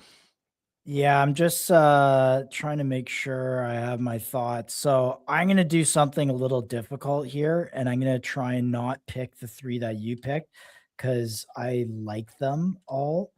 It's difficult. Which is tough. So I'm going to pick a different 3 here. Top Fumbler, just drop the ticker. We'll check it out. Yeah, you check that out real quick. I'm just finishing a thought here. I'm just going through my list. Make sure I got the right no worries. one. No worries.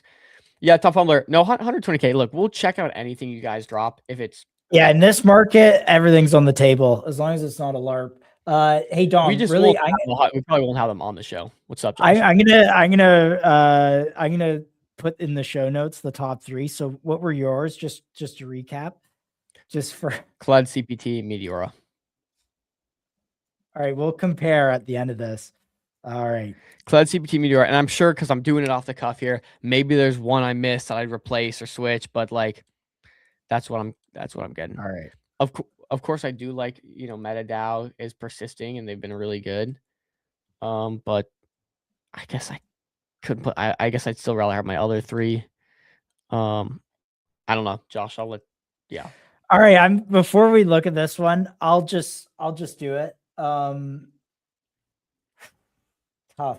I'm gonna put Solo number 1. Number 2, I'm gonna go with Moby. And number 3, I'm gonna go with AOL. Solo, Moby, AOL. Okay. Yeah. Over the next 90 days, can we get theses? 90 Maybe days. we'll start. All right. So Solo, I think the partnerships are going to start rolling out. I think they're very close to the streaming payments thing. I think that's super scalable. There's absolutely a massive long tail of, potential integrations. They show a little bit of success with Avicii. Narrative starts catching on. I think 80 cents here is a steal at basically ICO price.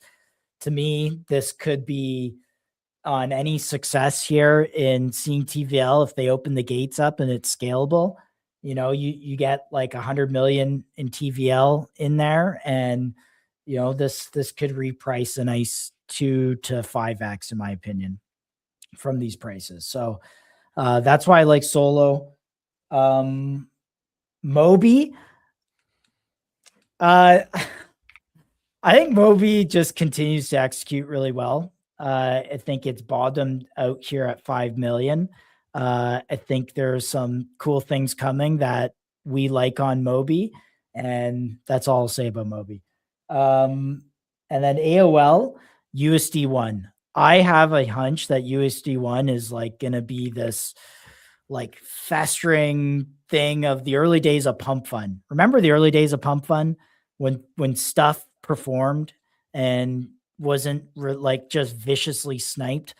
I think if these guys can solve those problems and we go back to Pump Fund early 2024, well, I'm talking like when Pump Fund was in like, what was it, February of 2024, like PopCat was at like $20 million or something like that. And everyone's like, oh, like PopCat's topped and it ran to billions. Like to me, this is where I think this AOL's at that stage. I think it's America, the branding, everyone likes America, the USD1 kind of relationship. I think AOL is a huge, huge play. The $200 deployer thing, I think is brilliant. That's a great idea.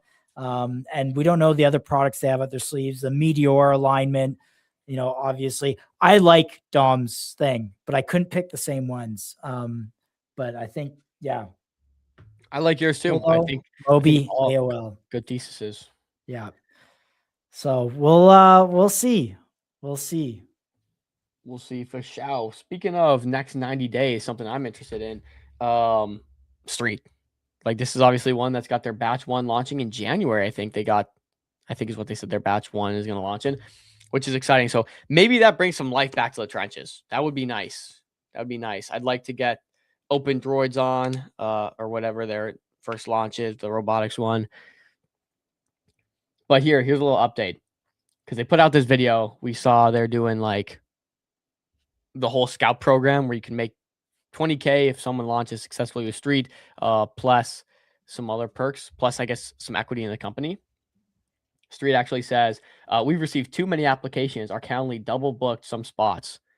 We apologize for any friction on today's calls. Everything should be fixed now. $1 million is committed to the scout program, and we are excited to do a workshop in SF in early 26 with all of our scouts. $1 million, man. What is that? So, 100. So basically 100 people, 100 projects are going to be incubated through the scout program. Wow. From Street Foundation? Yeah. Holy. Right. So look, introducing Street Scouting, 20K a startup. Okay. So 200K, basically 200K for 10 startups is what they're paying. And they got $1 million committed. So yeah. This is very similar to what I understand the A16 Scout Fund is. You kind of lagged there for a second, Dom. You back? Yeah, dude, my Wi-Fi's been spotty all day, as you can imagine. But yeah, you can now book scouting calls under. So here's the calendar. It's wide open for people. I'm wondering how this has worked, how the community bootstrapping effect really works here. I wonder if they've gotten some really good inbound. So we'll have to talk with Maya about that. Interesting. Actually, I'll save that. I have. Why are we doing this? The most capable scouts are startup founders themselves. It doesn't make sense that to employ 10 salespeople, shilling a tokenized startup. Crypto is already a place full of grift scams. Employing salespeople and cold outreach to startups is incredibly negative EV on the long run. Actually, a great take. Truly, the most capable scouts are startup founders themselves.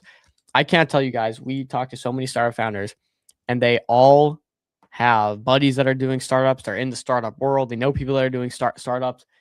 It is probably a great way. I mean, they are really the best scouts. Everybody who's doing this right now is over-promising and under-delivering, and we can't afford this. The mission to bring crypto back to the beacon of American innovation, San Francisco, will not be achieved by 10 sales and networking people going to events and telling founders to tokenize. Scouts are not only able to understand early-stage startups better than anyone else, they also are able to stay realistic about what tokenization is able to offer. I think these are good takes. Yeah, Street's what I'm excited for, bro. They clearly got a budget to make this happen. They're putting a lot into it. Their lawyers are expensive. These videos are high quality. They're making a stab at this. They're making a serious stab at that. Rumor is Street, it's time to go to Orgo update. Rumor is Orgo is in talks with Street. It's time for an Orgo update. Yeah. We did at the top of the show. Yeah. We like Spencer. So I think there'll be more motion on the timeline. That's the rumor. But I like Street. So midterm, we're talking about the next 60 to 90 days. I'd be paying attention to Street for sure. Hopefully it brings some interesting stuff to the trenches. So, all right, back to the top 3. I have it right here. I don't know if anyone can, we're on the internet, so people are going to remind us, obviously, in 90 days and probably dunk on our heads a little bit if we if we fail on this. Keep in mind, we hold all of these. So we're already invested in all these, except for Solo. I actually don't own any Solo, and nor do we through the treasury. I don't own any Solo myself yet either. Moby is a sponsor, and Meteor is a sponsor. So disclosure's there, but someone can come back April 1st. We'll see how this turned out. I think I think there's even a little tweet by you can go like @RemindMeBot 90 days and it'll somehow remind us. I'm not sure. It's a Kalshi? It's Uh, Kalshi affiliated? Ah, try it. Fuck it. Remind me on April 1st. I don't know if it works that way. In 90 days. 90 days. All right. Maybe we're crying. Maybe we're happy. I think you have to comment on it though. I'm not sure. I think you post it and then you comment, remind me of this in 90 days. All right, guys. I don't know. I don't know. Yes. Sounds good. Anything else moving that we want to talk about? Good still shot you got of me there, Josh. Look at that. I'm not telling you to shot. smile when I do those. I mean, we talked about ALG last week. I mean, that chart looks freaking awesome. No, sorry, ZDLT. Maybe we'll transition to that. Is there anything else you want to talk about? I got stuff, but nothing pressing. Yeah, Let's just keep. Okay. Let's Keep go it to for ZDLT. ZDLT. Dude, the ZDLT chart looks freaking sick. Let's see it. Everyone, I feel like, dude, now that this has been on my radar, I feel like everyone and their mom is talking about arbitrage rate funding as a strategy. I don't know why I was super hyped about it. I think it. What do you think of this? I mean, I can't have much of an opinion. I haven't really heard them. I haven't really done enough research to know. I did some research back in the day when they were on Believe, but we got to get them on the show. Yep, that's tomorrow. So, but yeah, dude, I will say funding rate arbitrage has been like the talk of the town. Everyone's got it in their strategy. We talked to Perenna the other day. They're doing some versions of arbitrage rate funding. A lot of these, I talked to Ranger the other day. I think they're also doing arbitrage rate funding. Just so many. Solo, that's I think one of the strategies they employ as well. So if everyone does it, does it still work? Does it still work? I think the market's big enough. It's just, ZDLT is such a low market cap compared to all those other projects for what it's worth. This is true. Do you want to talk about the crypto viewership and just the CT? Everyone's saying CT's dead. Nikita changed the algorithm. I don't know if you have any hot takes on this. This is a chart here that says crypto YouTube viewership plunges to a 5-year low after 3-month decline, signaling bear market conditions and warning retail interest. I feel like actually this is maybe more bullish than bearish. Once we typically get the all-time lows in terms of viewership, that's typically more indicative of a bottom than a top, almost always actually. So interesting take, but CT goes hand in hand with everyone saying CT is dead. Nikita changed the algorithm. Some people are saying, well, CT's only dead because everyone's left. There's no more interest. No one cares about crypto anymore. What do you think? Is this a bottom signal? Is this a Nikita beer thing? No, this is a bottom signal. We've seen even our own impression engagement is down from, I would say, the ICM bull run of the fall, but it just is what it is, man. Like engagement spikes when projects are moving. Like for instance, Soul Tomato, those tweets did well. The Avicii tweets, like if you go to Avicii's running right now. So Avicii did well. I have so many receipts from Avicii. Even recently we called the trade at like 40 mil or whatever, and now it's like 60 mil. So there are pockets where engagement comes from trading activity. So price engagement almost is like as a result of trading activity, I should say. So if engagement's low, that means trading activity and price performance have been pretty shit. And to be honest with you, they have been, frankly speaking. So to me, there's no surprise here. Now, what happens is price performance will lead this. So all of a sudden you'll get, a spike on Sol. Let's say most likely outcome is Sol rips up to like $180 or something like that. And then you'll start to see these numbers start to, people are like logging in again, right? They're logging into their accounts. They see they've made a bit of money. They see that they're not super underwater. Mainstream media is talking about the crypto deregulation run. That's just the reality of how these markets move. So impressions are a lagging indicator, you could say. Lagging indicator. Yeah. Yeah. Like impressions being low now means that the last 2 months have been pretty trash. And as they have been. No, you're spot on. As soon as we see a couple runners and people come back on, they're going to be back pumping the impressions up because they're looking for information on this stuff, and that's typically a good sign. So yeah.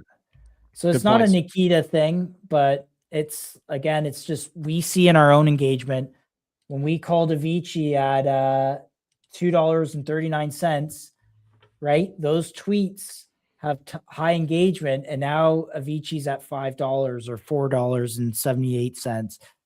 That's exactly how the game works. You're a fan of Umbra. This is a pretty interesting tweet. Shout out Contra. Contra is one of the best quants in the game. You guys need to be following him. He's always got that good alpha, and it's always utility focused. But he said Umbra still believe Umbra will be the first number one privacy product to crack PMF and mass adoption for privacy. A unified shielded pool for Solana ecosystem, private transfers, private swaps, plus encryption, web app plus wallet, an SDK that any app can plug into in minutes, a growing community that wants them to win, asset agnostic privacy, use the tokens you already have, chain agnostic by design, can expand to any chain later, default privacy without new mental models. And then if you check the attached image here, Umbra said, encrypt everything with a purple emoji. MoonPay commented on it with some eyes. So does MoonPay have a token? No. Okay. Not that I'm aware of. Are they trying to do something with MetaDAO, do you think, here? Like what's the if what's MoonPay the play did something here? with MetaDAO, that would be insane. I don't think MoonPay is in the business of releasing a token, at least anytime soon. I think when MoonPay, this was a conversation we had, Josh, earlier, was typically these big protocols releasing a token is massively bearish because it's a way for them to get their venture capital money that they raised. It's basically a way for the venture capital angels team to scam exit, basically. So I would actually be more bearish on a MoonPay TG than bullish on MoonPay, to be honest. But that's how these TGEs work. So when you see these big protocols with big VC backers, with tons of money behind it, a lot of time they're TGEing and the team's just dumping because they're trying to exit and they're trying to squeeze as much value as possible, which is why these fair launches are the only way almost exclusively the only way I look at token launches, because that's the unfortunate truth behind it. And when it doesn't happen, you get things like Hype, where it wasn't a VC fest and a dump fest by the team. It was actually a fair airdrop to everyone, and it went up only. So the only reason I didn't have Umbra on my top 3 and I put Solo in there is just we haven't seen the Umbra solution implemented actually yet. Whereas a meme coin, or not meme coins, stable coins are just such an easy narrative to get around. So that's why I don't have Solo in there, or why I didn't have Umbra over Solo. Isn't there an airdrop with Street way down the line in the works? Yes, this was. Yeah, actually, another reason I've been holding my CLED, because I'm stacking the points. It's right now maybe they changed it. Maybe Street said you can hold. I think holding dupe actually gets you Street points as well. Can I find that tweet? I'm gonna go through and see if I can find that tweet for you guys. Let's see what you have to hold to get Street points. Because for a while it was just CLED, and I was excited because I was stacking these Street points, and I think Street will be valuable. I'm not sure how when they'll launch a token. It's like a push pull with these things. You can launch a token off the rip to be like, hey, we're a launch pad, so we're launching our own token so you can see how the model works and it proves out the model. Or you can be like, hey, we're not going to launch a token until we've seen this successfully happen multiple times, because tokens tend to dictate the ecosystem's ceiling. And that's like not something you want as a launch pad, right? You don't want ceilings on the tokens that are launched through it.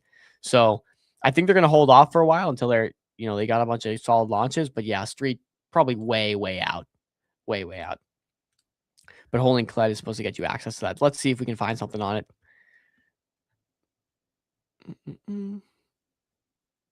Here, I remember even the City Street app showed a few of the projects that they have. I wonder if it's been built out a little more.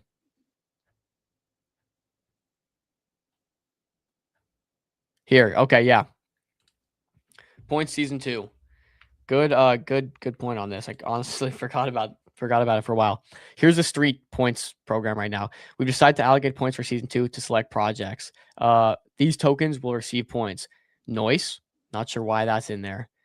Maybe I'm just missing something. Meta, Kled, Dupe, Orgo, all stuff we hold. Rainmaker, PMX, Chillhouse. So actually, like all stuff we're aligned with here for the most part. We've talked about PMX, we've talked about Rainmaker, we've talked about Chillhouse. Orgo, yay. Interesting. Orgo's on here, signaling that Orgo might come to the platform. Rainmaker's on here, signaling Rainmaker might come to the platform. One, which has held up very well, actually, Rainmaker. And I'll pull up.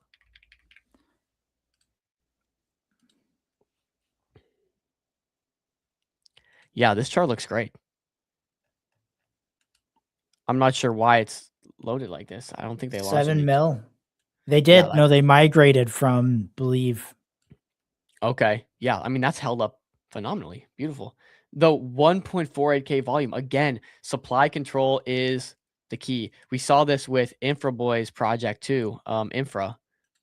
But look, so we got Rainmaker at 7.64 million market cap and 77K volume on the day, which is actually not terrible compared to what we're used to seeing for a lot of these. But that's still relatively low. Let's see Infra. So Rainmaker's looking good. We gotta, maybe we'll have them back on. Friends of the show. Rainmaker. Yeah, do we want to try to get them coming back on? Yeah, and here's Infra here. Oh, you're muted, Josh. Sorry. Maybe next week. Let's get them on. Let's talk about Street. Let's see if they will give us some info if they're planning to migrate to Street. But so Infra, yeah, Infra is another one, like low volume, 14K volume in the 24 hours. It's up at 3.4 million, just holding 3.14 mil, just holding really nicely. So supply control is your answer. But cool. This is, yeah. So that's to answer your question, Ave. That's how you can earn points for Street. Yeah, one I'm very excited for. Josh, any notes on Rainmaker or any Street points, anything there? Yeah, no, nothing. I think some of the Rainmaker claims I was wanting to know about because they were claiming some huge profits. But I mean, better than some of the migrate.fund migrations that end up just being exit liquidity events like PRGN. Like Paragon, yeah. Did you have any closing thoughts on the MoonPay, Umbra? Clearly there's some relationship here. No, yeah, probably. Umbra's chart looks pretty nice consolidating. Again, it could just break out of that range and start going. But I think people need to see the SDK and the network in action. Chart looks really good though. I mean, yeah, you gotta be pretty happy with this chart, to be honest. This is a gorgeous looking chart. I mean, the daily looks even better, yeah. So it looks like it's breaking out to new highs. But again, I chose Solo because Solo's back at its ICO price. This site was cool. I really like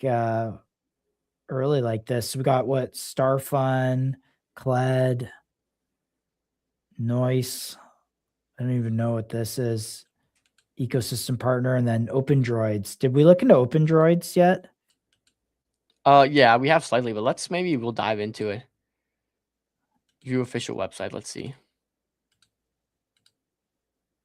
I love this page is sick.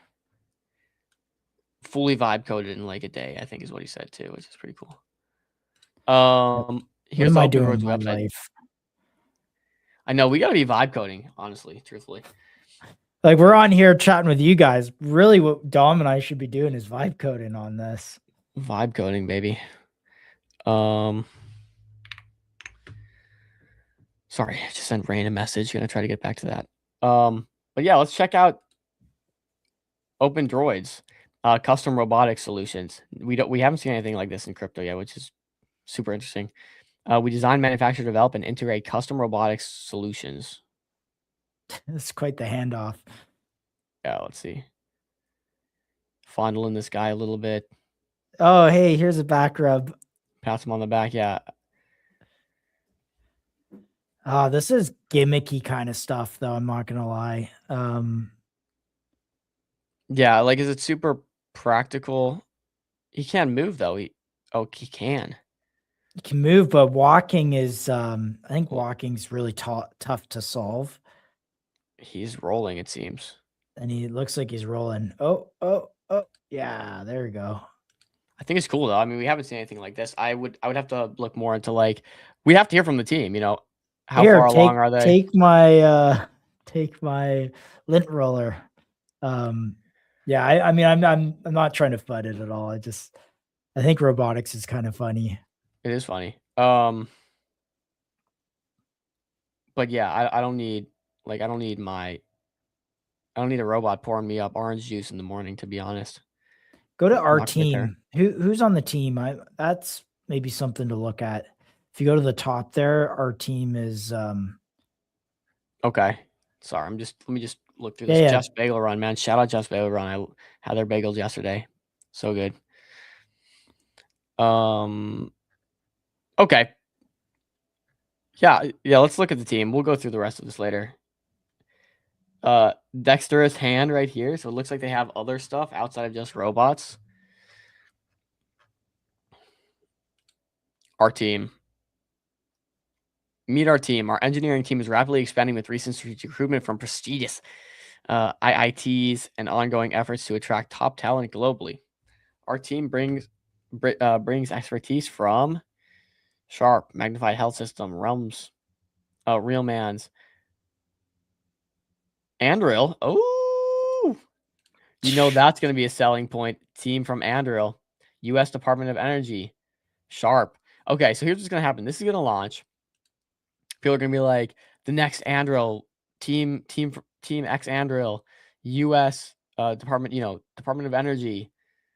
Let's see some of these guys. Jack J, young lad right here, co-founder, a growth marketer, a growth marketing expert. Their co-founder is a growth marketing expert. Interesting. Jack has generated billions of views from top brands. His venture includes leading social media growth initiatives and pioneering digital campaigns that establish strong brand visibility and consumer reach. A growth marketing expert is sick. We want growth marketing as long as the product's actually, matching the level of output they're doing for marketing. Board member Edward held key roles at Anduril. So this is our Anduril guy right here, Edward Gong. Edward held key roles at Anduril Industries and Palantir. Dude, that's quite the resume. Does he have can you go to his X? I can. That's quite the resume. Co-founder, CEO, investor at Clear Quantum. Okay, he's a quantum guy. Generalist investor and trader across early stage growth in public markets, early Anduril tech. And now he's early Open Droids. Interesting. Does can you throw it in linked? Can you send it here? I'll I got you, bro. I got you. I'll send it in I private. don't. Yeah, I mean, you and I are kind of docs. It was funny when Chill tried to do it, and it was just pulling Chill up in a suit. Oh, you want me to pull his LinkedIn? Oh, he doesn't have it in his bio. I'm sure I could search Edward Gong though. Here, I'll see what I can do. Let's see.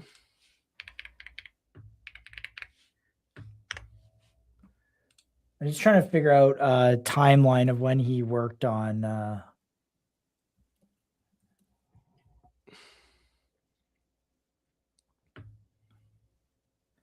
Edward. Edward Gong. Open Droids. Let's see. Jobs you may be interested in. Producers associate at Sam's Club. Boys, I'm getting job recommendations from LinkedIn and it ain't looking great. I don't know. I'm not seeing Edward Gong. If you can find him, I'm sure here. Let me go back to the website. Oh, I found him. All right. Okay. Let's see. All right. You know, I'm not showing anything that's. I have your screen up there whenever you want to tab it. All right. Here we go. So.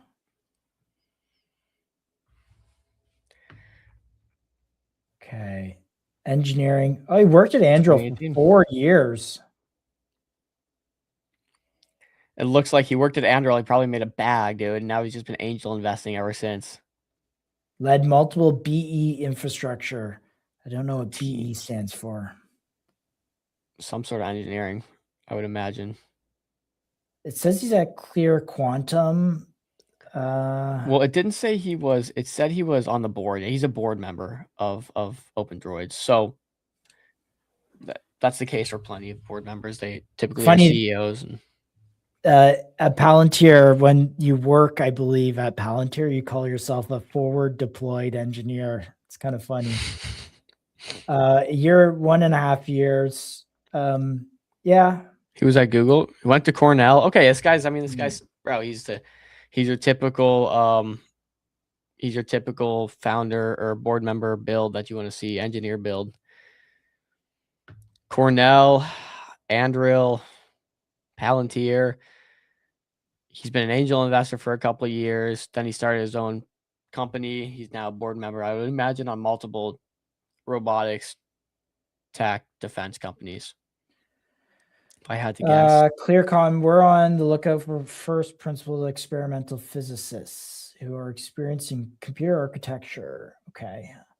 Don't know. I don't see anything here that calls out OpenDroid unless he's like, did he say what his Yeah, he's just a board member, so he would have no reason to. All right.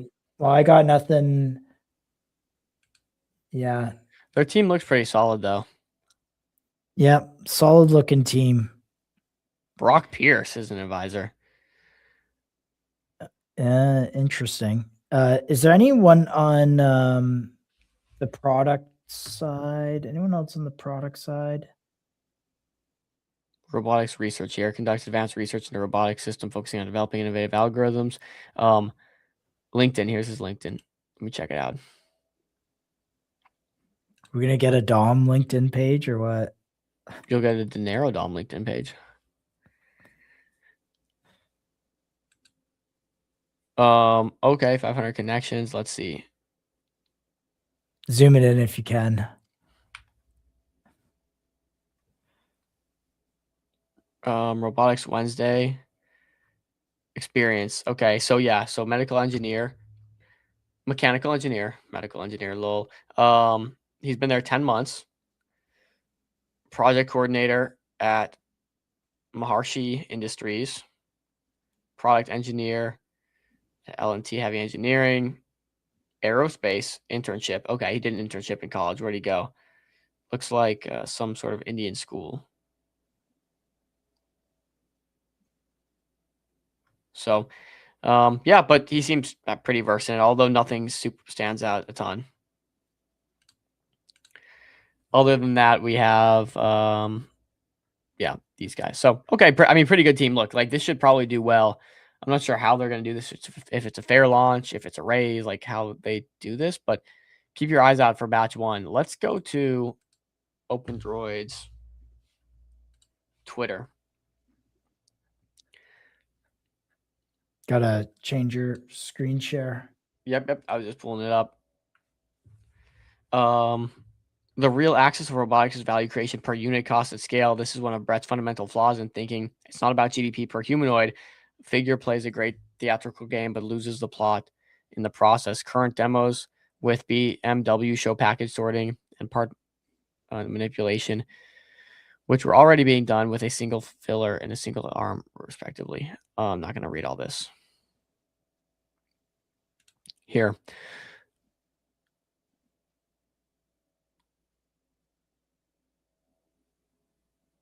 Yeah, I guess I would need some more context, but let's just go through the Twitter. Twice the speed, 99% less funding. Oh, so here's a comparison of OpenDroids to their robot. Let's see this. Yo, you got it. S. S. And drop. Perfect. There. Oh, we beat it in double. Perfect. We're at 2. There it is. We're not just faster. This is open source. We're fighting for a future where you know that there's no secret camera, no secret microphone, no person who can take over your robot. Instead, it's actually yours. Because with the other guys, you never really know.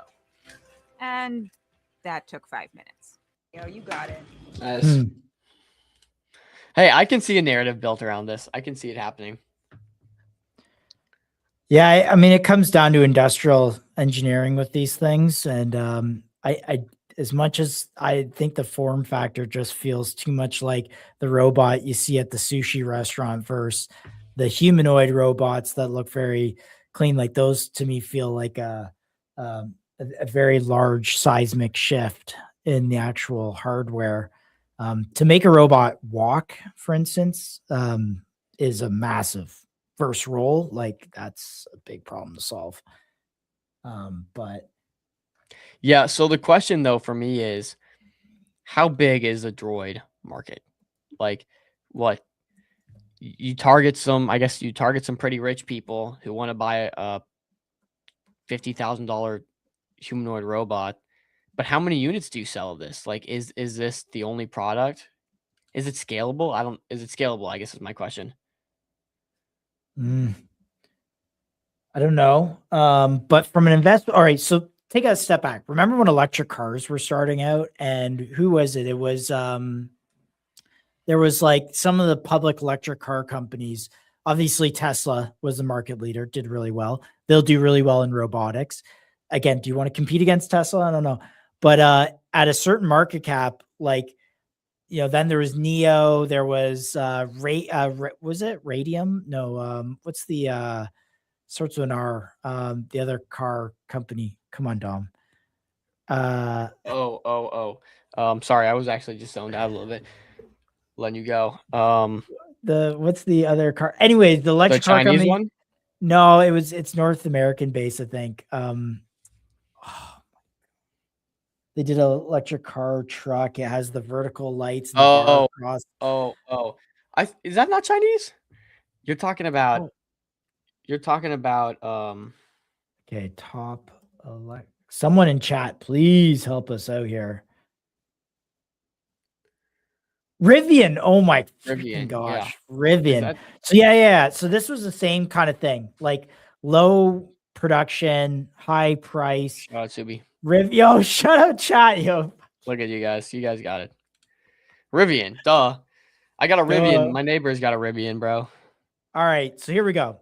So Tesla starts putting out droids. Tesla's trading at $1 trillion plus market cap.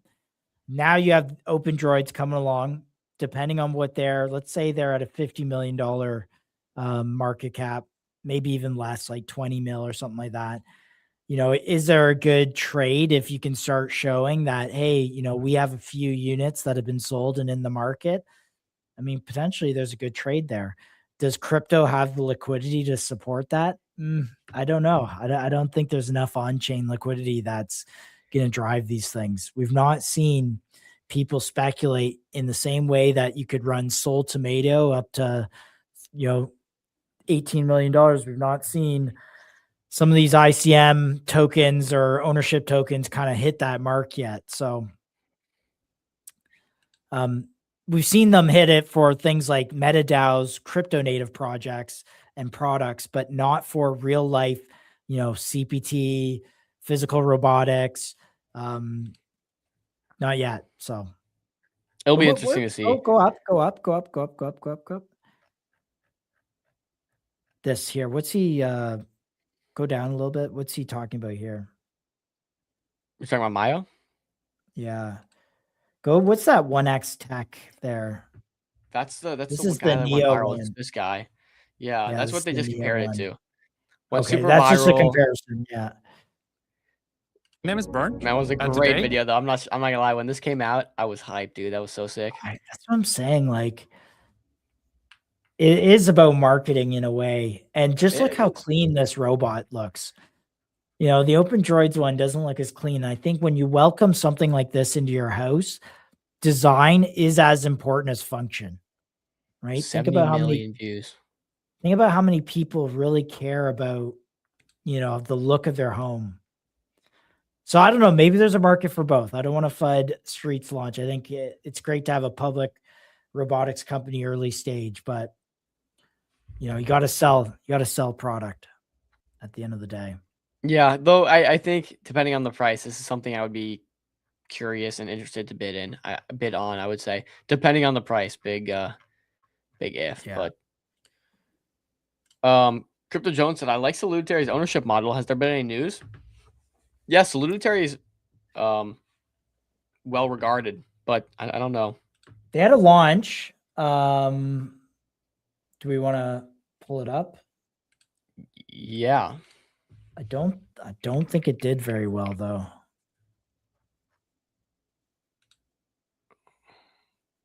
They need, I think, Salutary. I don't even really know how to call it. Needs better marketing.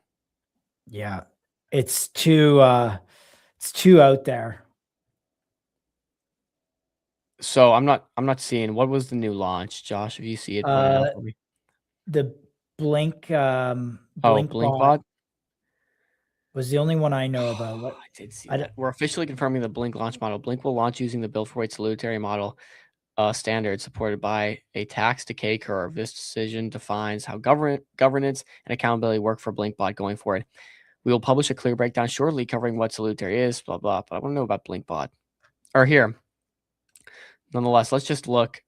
Blink is live. What's the CA, boys? I'm trying to find the CA. Forgot these are Ethereum. So I'm going to have to put it on the deck screen. Haven't seen a 0x address in a while. I know, right? Okay, you know what? No volume. Very low volume. Whoa! I saw 970K. I was like, that's pretty decent. But this thing peaked at about 2.3 mil. It's got very low volume right now. Go to 1 mil candles on that. Like, what was that price action on the far left? 1 minute, you're saying? Like during launch? Yeah. I mean, pretty much just straight up. That would have been a nice run to catch, huh? But then since then, it's just been... Is this the classic, like it got sniped and then dumped kind of thing, or? I don't know if I wouldn't say it got sniped because the price action at the start kind of looks like it at least took a couple minutes. It didn't just 1 minute candle straight up. It took, look, it launched, sat still for, let's call it 18 minutes. Then they probably announced, say, this is our token. And in the following 15-30, it just went straight up for a while, 1 minute candles. But yeah, the price action after is horrendous. Like, this is just horrendous.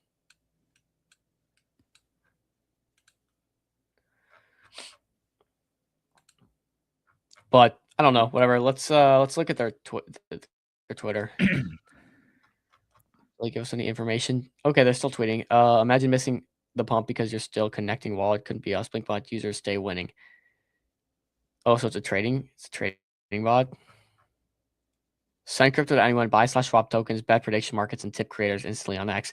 I'm just not super bullish by the whole buy on X thing.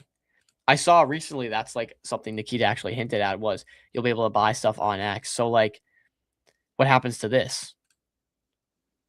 Maybe the Send Crypto Park is still applicable, but if you can buy swap tokens directly from X with the X algorithm, API, whatever you want to call it, what's the value in something like Blinkbot? I don't know enough about it to make a fair judgment, but I'm just like based on what I see. So let's get to AIM. All right, you know what? Top Fumbler, you had a 150K, 120K ticker. Let's say 100K is the minimum here. Just drop it in. We'll have a look, and maybe we'll talk about it. Maybe we won't. But we just need in this market, everything's on the table. Pump Fun talked about creator fee changes too. That's something I want to cover at some point. We can wait till we go through some tickers, but AIM. Let's do AIM for the people in our chat first here. Oh, okay. You want to do while you have it, and then we'll do AIM. No, it's okay. We'll do AIM. AIM as in I would assume we're talking about Street. Soar. Yeah, or Soar. Sorry. It's an 85K. Bro, I'm not sure. I don't know. I was not really bullish based on our conversation with them. Yeah. Frankly.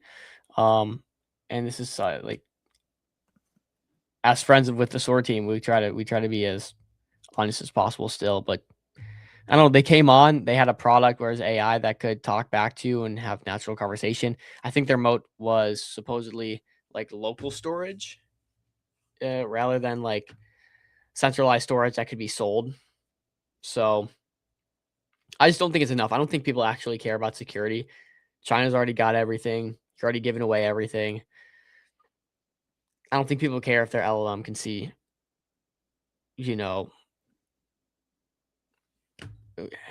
what kind of like cream they're looking for, right? It's just no one cares. So AIM, I don't see much of a moat with AIM, frankly, unfortunately, and I think it's just another AI. So maybe I'm missing something. Maybe I'm just not a tech whiz. Dude, I'd love to get Newt on. I've reached out to them in the past. But I'll pull up Newt. So no, I mean, my opinion on AIM, probably not something I'm really bullish on. Yeah. How's Newt been? This is one I used to hold a while ago. Backed by YC. 2 million market cap. It's back at that floor, kind of trading sideways. Volume is 36K in 24 hours. Very low. No talk. I'm not sure. Is there any updates on Newt worth covering, Jones? I used to be very bullish on this. I thought it was cool. I think Orgo is cooler than Newt, though, in my opinion. Ooh, that's a spicy take. Yeah, it's a spicy take. I've sold all my Newt for what it's worth. Also, actually got a very good sell price, but yeah, Newt. I think Orgo kind of does. What's Newt trading at? 2 million. Oh yeah, I would take Orgo over that. You also look at this chart. Like, do you really want to fight all those levels up? No, yeah, that's a big issue I think with a lot of ICM right now too. The charts are starting to look really bad, and once a chart gets bad, it's almost like it's difficult to recover. It's really difficult. Hey Jones, no, I think it's cool. It's backed by YC. It's been mentioned by YC a couple times as well. Like, I think they're doing really cool things. Don't get me wrong. Also, like, slightly different than what Spencer's building with Orgo. But Josh is right. The chart looks difficult. It looks tough right now and difficult to get back. Let's read this update. Agentic locus out of control. Oh, it's talking about agentic adoption. So it's a bull case for just AI, which we already are aligned with.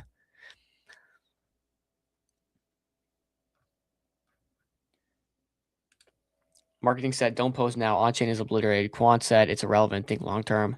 A node core agent queries. A node core agent queries SynthNet.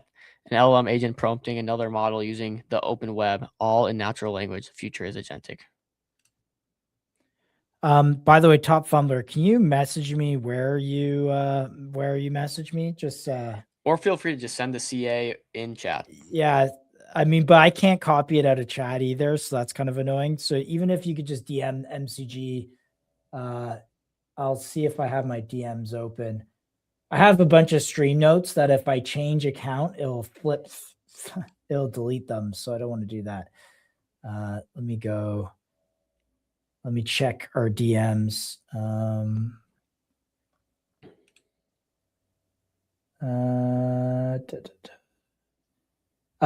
What's another one we're trying? There's another MetaDAO project we're trying to have on. And OMFG. We're working, OMFG. Yeah, is it OMFG? Didn't they change their name?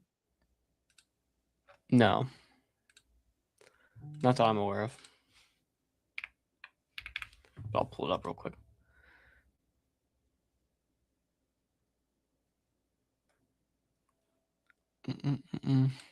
Omnipair. Yeah, so this is the chart. Looks pretty decent. Come on. Let's load.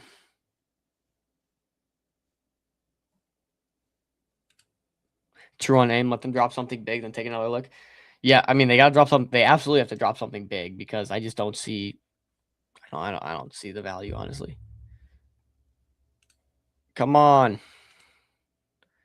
Moby screen is a little slow.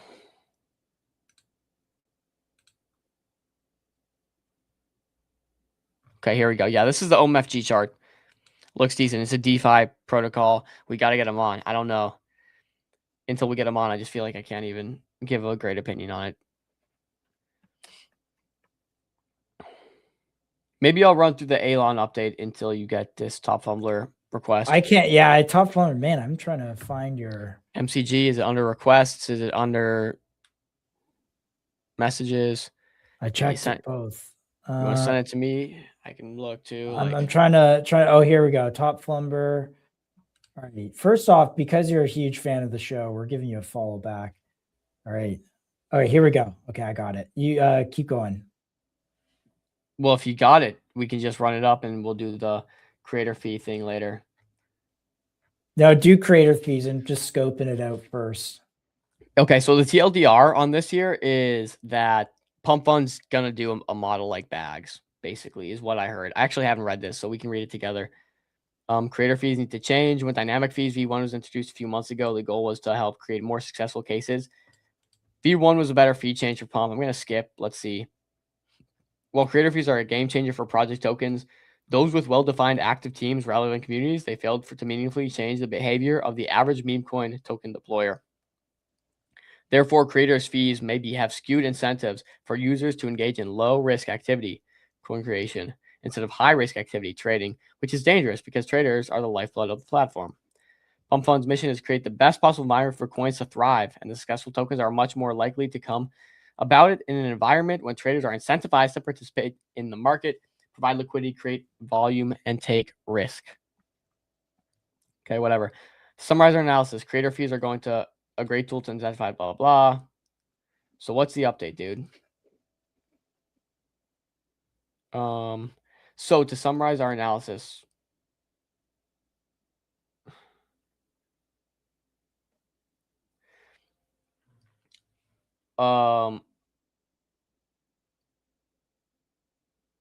creator fees can be used in a variety of ways to significantly improve the token's investability, but require better UX. Main tokens, however, don't need creator fees, and this results in a more uneven playing field. Whenever meme coin creation was incentivized too much instead of meme coin trading, major changes are coming. I can't say too much yet. Okay, so it's a full thing on announcement here. I can't say too much yet, but as always, Pump Fund will take the market-based approach and let traders decide whether a narrative truly deserves a creator fee and how those should be used. So yeah, I think think about it like Bags. You know, you can assign creators to it and they can get the fees. I think it's something like that, which some people have controversial takes on. You know, you shouldn't be creating coins for other people and then expecting them to go and market it and just adopt it, of course. But yeah, I don't know. We'll see how that goes. I wish I had more of an update. I honestly thought this was going to have more information, but didn't. P.S. Nobody on the Pump Fund terminal team, including himself, will be accepting any fees sent our way under any circumstances. Yeah, so you can send fees to people. Creators and CTOs can now allocate specific percentages of fees after launch, up to 10 members through the Pump Fund mobile app. Okay, so up to 10 members, that's kind of cool. You can do multiple people. Yeah, so they're just copying Bags, basically, is the TLDR.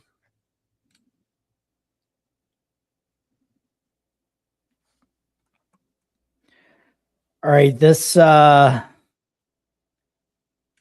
I'll try to figure out what this actually does. Man,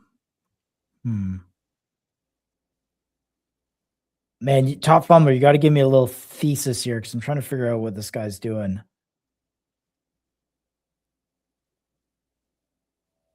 Some vibe coding thing.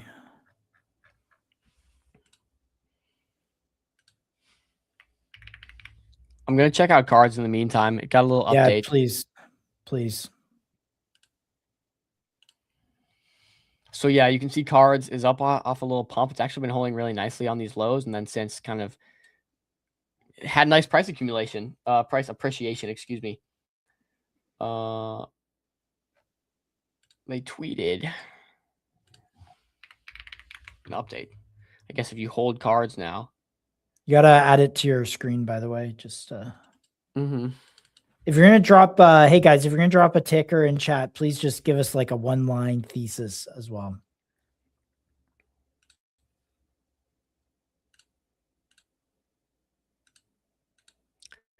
All right. Oh, I didn't even show my screen over here. Okay. Yeah. So the cards charts look really good. It's just been slowly appreciating. It's got a pump recently. You can see here it's been pumped up to $150+ million market cap. Let's see what the update is. January 2nd here. If it cards holders, check the gotcha. You've just been airdropped some free points. The top holders got 29 packs. The top holder got 29 packs. Oh, so that's cool. Card gotcha. We know what cards does, right? It's a gotcha machine. They make revenue. They make very good revenue, actually. And this is their token cards. But now for holding cards, it seems like, you got airdropped and now you can actually participate in the gotcha yourself. Maybe get some good Pokemon cards. Pokemon's been super hot. So one, I don't know Pokemon. Like, it's not my market. It's not my niche. So I just sat out. What's the Kabuto one? I always thought that one was kind of cool. Do you know that ticker? And then, yeah, I do want to do Opus because we love Opus. Abe sent a PPW thesis. We'll read that. I'll let Josh read that. I got to hit the bathroom pretty soon here. Yeah, we covered PPW too, by the way, earlier in the show. But let me see. Abe was the one that sent it. I think this is just a thesis for it. Yeah. Throw PPW just really quick before Opus again, and then just have the chart up. We asked to try and get PPW on MCG.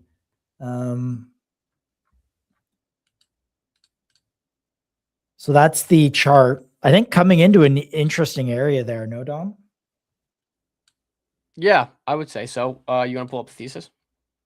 Yeah, pulling that up right now. All right. Okay. So it's two main products, Pizza Intel, so a OSINT that tracks activity on pizza shops around the Pentagon. We know what that is. Polyglobe is the first of its kind, which provides a live polymarket map for. Yeah, this is big. We actually saw the product and we didn't want it to vamp Dom's computer, but having geography-based prediction markets, I think, is good because all it lets you do is just go to the part of the world where you want to predict on something and just see all the markets that are there. Here's a video of it. Actually, here, I don't know if this is going to load. Come on. Yeah, it's pretty cool. You can go all around. This reminds me of the when they had the Bitcoin visualization thing of the money or the BTC going everywhere. That's what it kind of reminds me of. So you're telling me PPW is at 700K market cap? That's what we're saying. What does the token do? What does the token do? Like, okay, it's got a cool globe where you can see, different prediction markets happening around the world. And it's like geographically accurate, but what does the token do? Is it a meme? If it's followed by Pete Hegseth. That's funny.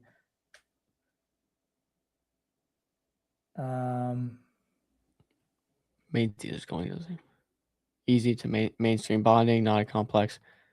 Okay, Elon interacted. Interesting. Is that a top signal though? What's the next catalyst is always what you have to ask yourself. If the token has value, just the platform growing in general is the catalyst, right? But if the Elon tweet or the Pete Hegseth follow is the catalyst, well, how likely is it we get, what tops that? Does Donald Trump follow Pentagon, right? Does Elon tweet about it? What's the top? I think those are two pretty big tops for memes typically. You said you had to go to the bathroom, right? Yeah, if you want to take Opus, just gonna take a second. Yeah, I'm gonna take Opus. All right, guys. That's the PPW thread. I'm just gonna actually write. I'm just gonna link this because I think PPW is interesting. I'm personally actually quite interested in PPW, but I do agree with Dom in a sense. There's a little bit of just you got to think of it as just a meme coin. But at 800K, I mean, interesting. So I'm just trying to find my notes here. Okay, so Abe, if you want to drop your X handle, I'll tag you in these notes for making this call so we can go back and look at it. So reviewing PPW thesis and boom.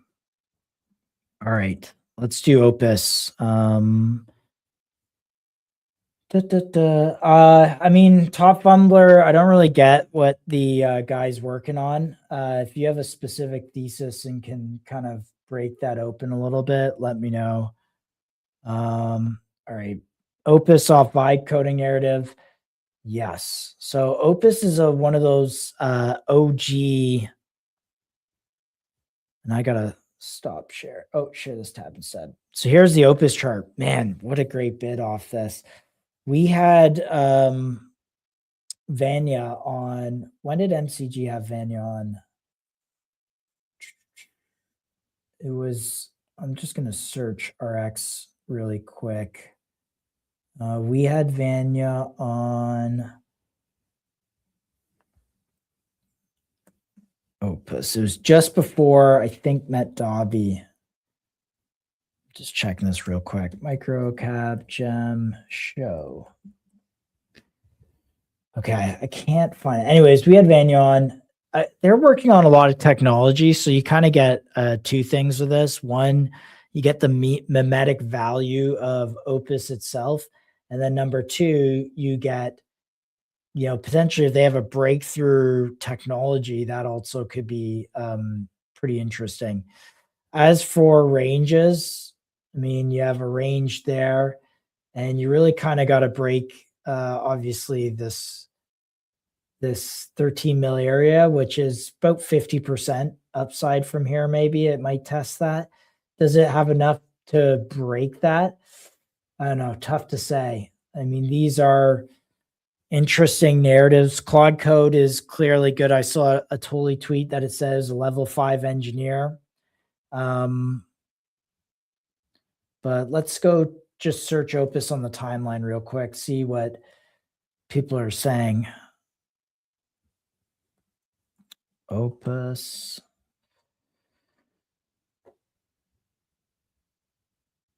All right, if you haven't, go follow Vanya.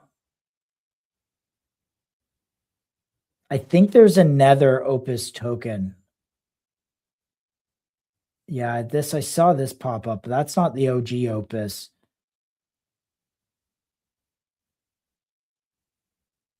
Okay, so Neeraj, I believe this guy, yeah, he was working on the OG Opus.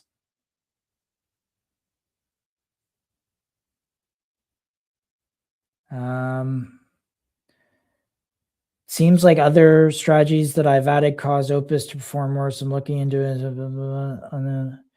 Yeah, I don't know. Does Opus continue from here? Not exactly sure. It's already had a pretty good run. This is like a 3x.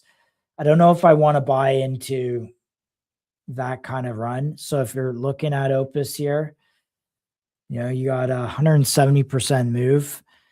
Not sure that you want to be buying into that. I don't think it has enough to break out of this. Got to keep in mind, there's a lot of really dead capital that's in this. You can see all these levels up here, and people, once this starts moving, they'll open their wallets up and be like, oh, I have some Opus, and then they might just go and sell it. On the other hand of that, it's, you kind of got a very, very well dispersed holder distribution. But there are people that have been bag holding this for a long time. So hard to say that I like Opus here, to be honest. Love the team. Love what the guys have been working on, but man, these are levels that are hard to overcome at this point for a kind of Dino AI coin. I just think there's a lot better opportunities out there. Doom and gloom in the markets, man. Doom and gloom. Not doom and gloom. It's more just being like practical around market structure of these things. Again, do you really want to be fighting levels the whole way up? So no, you don't. Dexter, let's talk about this one. We were talking about X402 today. This is a token that someone recommended to me. It looks very good. It's a very good chart. Okay, there's two. I got a couple X402s for us then. Okay. Dexter AI. So that's what the chart looks like. It looks pretty good. It has something to do with the X402 meta. I mean, that's a great looking chart, which seems to be the case. Like Radar had this slow burn. Looks just like the Radar chart, actually. Let's see. Radar had a really nice slow burn similar to this. Yeah. Very similar. Looks like very a little similar longer drawn out charts. though. But nonetheless, I feel like these X402 are these protocols that have like a network effect where like user base grows. We're seeing a lot of genuine chart correlation with user base growth. Not saying that's what is happening with Dexter, but let's see. Shipping X402 powered agents for MCP, ChatGPT, Claude, X, facilitating the future of commerce. Okay. Oh, they got like a Daydreams. It's crazy. A lot of these X402 guys really help each other out. Pay AI, Daydreams, Dexter, it seems they're all kind of friendly with each other. We salute Dexter for integrating Daydreams to power their agent. Let's lever Dexter up on Xgate and Lucid next. Introducing Dexter's mission, a major capability upgrade for your agents and the foundation for our upcoming ERC 8004 identity/reputation rollout. We're pleased to share we've deeply integrated the Daydreams agent framework into Dexter's core to supercharge your agent. Dexter's mission. Missions are goals that you give to Dexter in plain language. Fund your Dexter, tell him what you want, and he pursues your mission 24/7 with advanced technical TA and social signals. New mission types drop regularly as Dexter's toolkit expands beyond trading into any automated workflow. Agent coordination powered by the Daydream framework, open source infrastructure for autonomous AI. So it sounds like right now the Dexter agent is trading automated workflows. So it can buy, sell, do TA, stuff like that. But it seems to be interested in expanding outside of that. Open source infrastructure for autonomous AI outside of just trading. So this is an interesting one. Dexter, I'm going to take note of this. And I'll put it in our private chat because I would love to reach out to them and maybe get them on as well. So save that. Thanks for the recommendation. That's a nice looking chart. Also bullish that we'll have to get the more ecosystem projects like are working together like that. That usually is pretty good signal.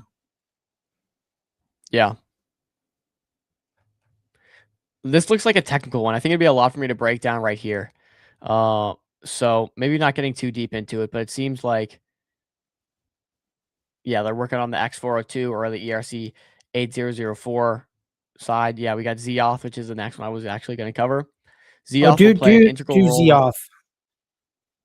Okay. Let me also copy their handle because it's one I want to reach out to on the MCG account as well. So just to recap, that was Dexter AI. And Zeoth is one who we're trying to connect with to get on the show as well. Yeah, Jitavo, the X402 Jitavo is working perfectly with the Phantom thanks to Dexter facilitating the payments. So it seems like Dexter is maybe a facilitator mainly. Interesting. There's a lot. I got to unwrap that because I thought it was more of a trading agent using X402. Now I'm seeing it's maybe a facilitator, but we'll get into that later, I guess. Hopefully we can get him on. We got Zeoth as well, which is trusted infrastructure for autonomous economy. So this is not a payment facilitator. This is something that works with payment facilitators. You're on the old one. Yep. Thanks, Josh. X402 is the future of autonomous commerce, but this is January 4th. This was posted. This is aged beautifully. X402 is the future of autonomous commerce, but autonomy creates a new problem: trust. Agents can discover services and send payments directly, but they didn't know which endpoints actually work. A single bad endpoint means burned capital, wasted compute, and broken workflows. At scale, that becomes millions in losses via AI credits, payment fails, and user retention. Zauth exists to solve that. We run our own agent that continuously tests X402 endpoints, flag failures, and maintain a live verification database. Before an agent pays, it checks with us to ensure a service actually works. Verification becomes cheaper than failure. Verification becomes cheaper than failure. As agents begin trading, hiring, settling, and controlling capital, trust shifts from people to execution.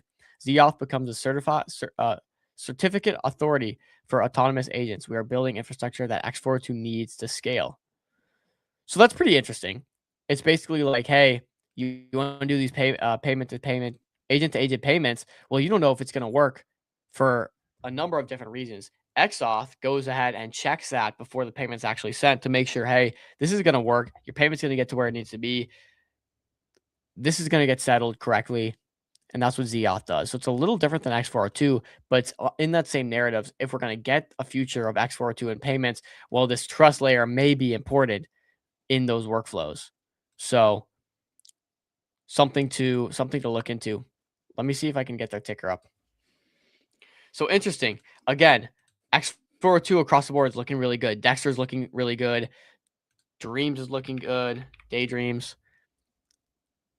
Yeah, do Dreams real quick. We haven't we had them on the program. Yeah. Back in November.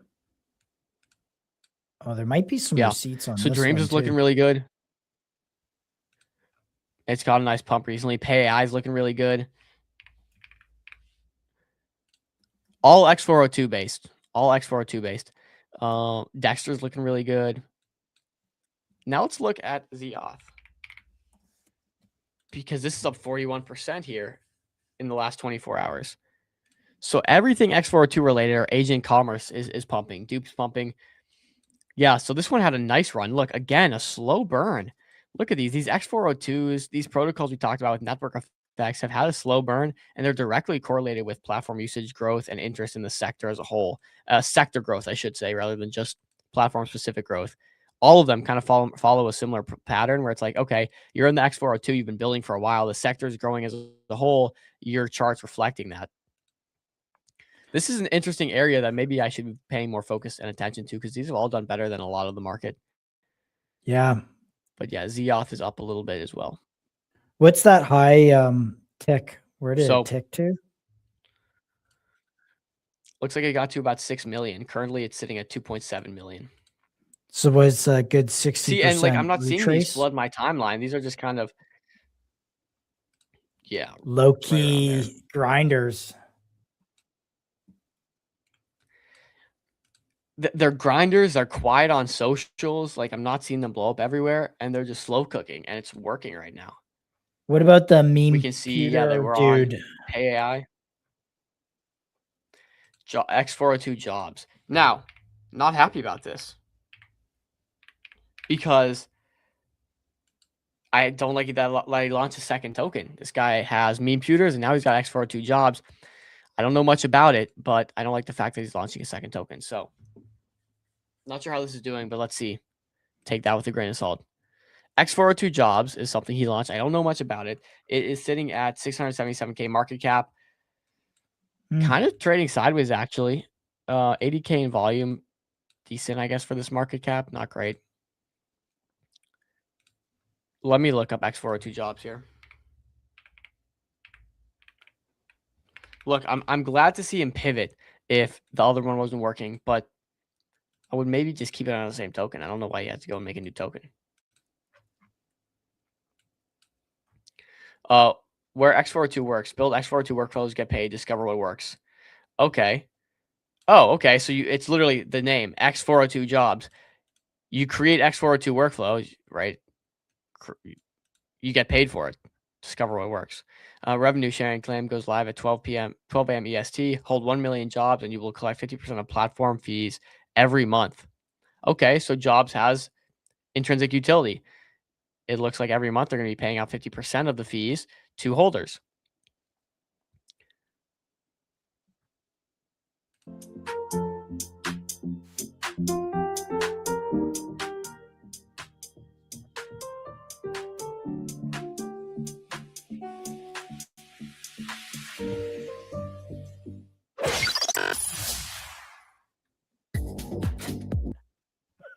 The music's a little extreme.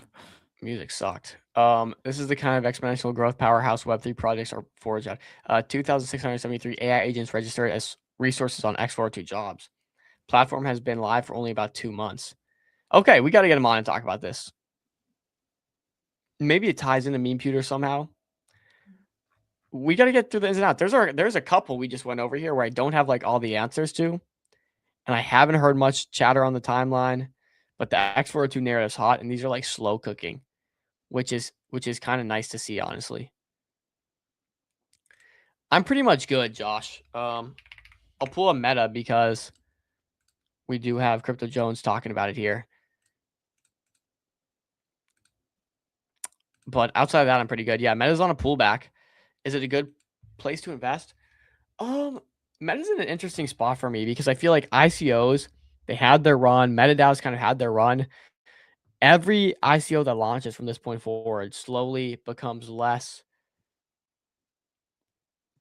of an effect as the previous one, right? We saw the first one with Avicii. We had Avicii on. Huge success. It was new. It was, a new way of doing things. People were happy to see it succeed. Now everyone's watching it. We saw Bankless had Ranger on. We saw Ranger did an entire press run where they were on like every major show. Everyone on Twitter, especially crypto Twitter, knows that a MetaDAO raise is happening, and there's a little bit less exclusivity and like edge than there used to be. Nonetheless, I think MetaDAO's got a lot of inbound probably going on right now, and so I think they can continue to do well. But yeah, I would say buying opportunity, this would be your range, Jen. Yeah, this would be your range. But that's just kind of my thoughts. Josh, do you have a thought on that? Maybe some diminishing returns there. Yeah, I think aligns. I just think comparatively, like we talked about it last week, when this was candling, I was like, guys, this is what, like 160 million, and you have Met at 130, 125. Like, I was like, wow, Met is really undervalued. Like, to me, Met's undervalued. MetaDAO's overvalued. Yeah. I'm like, MetaDAO is earning like what, $1 million of cash. Like, yeah, that's from the reports I've seen, that's being a little generous even. But like their model's done something unique. It's done something different, and people really like it. They just got to continue to put out bangers and earn these fees. But I don't know, maybe there's a little tweak in fee structure or something, but yeah. There was one else that I'm just trying to see. I had one token that I thought was doing pretty well, but I skipped my mind. Dude, man, Kled, $27 million, finally breaking out of that area. Jeez. Dude, Kled was due, man. Kled was due. Guy, I mean, this is one that's going like, it's just gone so well. The technology is getting picked up. People like it. It's like massive growth, market growth, industry in general. I don't know why it looks so ugly on Moby screen right now, but yeah, this one deserves, again, why I was in my top 3 for a reason. Not going to continue to harp on that, I guess. Yeah, we need those new Moby products. Get that new Moby going.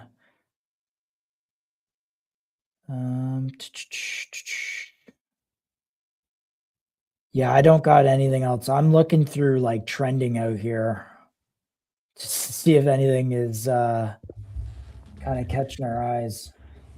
See what's going on CT. Let's see. I'll check my CT real quick. Also, Rec and THRT. Might as well do it for the people. Okay, sweet. I'll go Rec real quick. Rec released their ETF recently, and I think they've made their first payment to it. Done pretty well. 340K market cap. RWAs just not hot right now. Simply Yeah. put, I would say they relaunch. The chart looks a bit better, but just wait for it. If RWAs come around, REC's going to be a great one. I think they're doing something really cool. I like the team. They're here. They haven't rugged. They've made good returns for holders, and like their product actually works. They got this ETF. I think they're trying, right? They're trying. The market's just not loving RWAs right now, and I think it simply stops at that. Once it does show love for RWAs, I think REC probably has a great life ahead of it. Until then, maybe we're too immature. We talk about how timing is so important. 95% of everything is timing in the market. That's why CLED is in a great spot. That's why CPT is in a great spot. That's why Street and SOAR models are super interesting, right? But timing is so important, and RWA is just not. It's not the time right now. Not the time. Once we get RWA, might be a natural progression. Once we get private equity on chain, and it just becomes more normal for the traditional finance people to start actively investing and using on-chain mechanisms. Until then, I think RWA just kind of sits in the corner, waiting for a shot. THRT. 600K market cap, THRT. Oh, what's the TLDR on this? I can't quite remember. Yeah, as the dev was like some dude building some sort of private. No, he had like a way, if you dropped a URL, it would scan the URL to see if it was like a scam link, which obviously is something that has massive utility. But I don't know if it was actually implemented yet. Maybe I'm going to do a quick scan of socials on this. Yeah. Obviously, Why this was not too exciting for me was that there was no token utility at the moment when we had them on. You're completely correct. Parkins Fund, I think it is. Is there Twitter or something?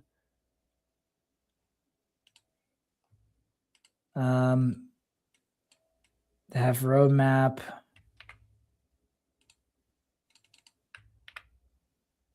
Using AI agents for malware analysis. 3 minutes ago, they made a tweet. I've heard this a couple of times. The migration process is streamlined and simple. Okay, so are they migrating? Why are we doing it? Okay, so it looks like they're migrating. So in recent news. Who are they migrating to? Not sure.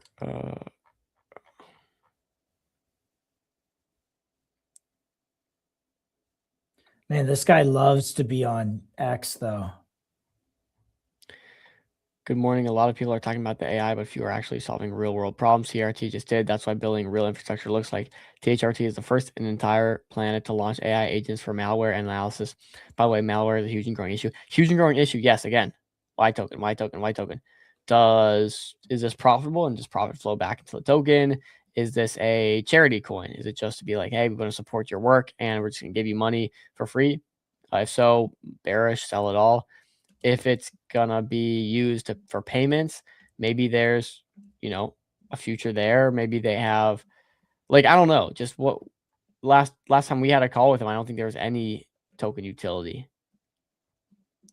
Though I think he did say he was open to maybe doing something there, but okay, yeah. Again, I mean, look, it has a community that's very involved.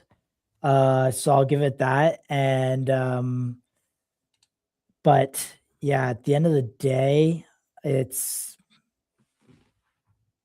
I don't know. Is this one for a SOAR or something like that? Like, should it be on there? That would be interesting. But yeah. Y token, Y token. Y token, Y token. I don't have this pulled up, but just interesting stat to maybe close off with. Solana X402 TX surpassed base yesterday for the first time ever. So it's an interesting statistic on this X402 chat we just kind of had. Okay, let me think, guys, we're going to cap it there. I'm just double checking. We're not missing anything. Any other tickers?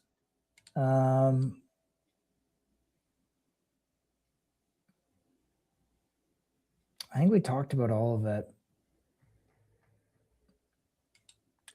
Yeah, I think so. Josh, Dom, good conversation. What do we got going on tomorrow? Maybe we'll pull up the. We do have an exciting week though. I will say that, guys. So make sure you tune in. Today was just a chill day, kind of chop and shop, talking markets. But this week we got some interesting stuff going on. So tomorrow we got ZDLT talking about funding rate arbitrage, one that's been very popular. So we'll get a better idea on how that works, just everything surrounding it. Why ZDLT as a token? We'll break down the full business.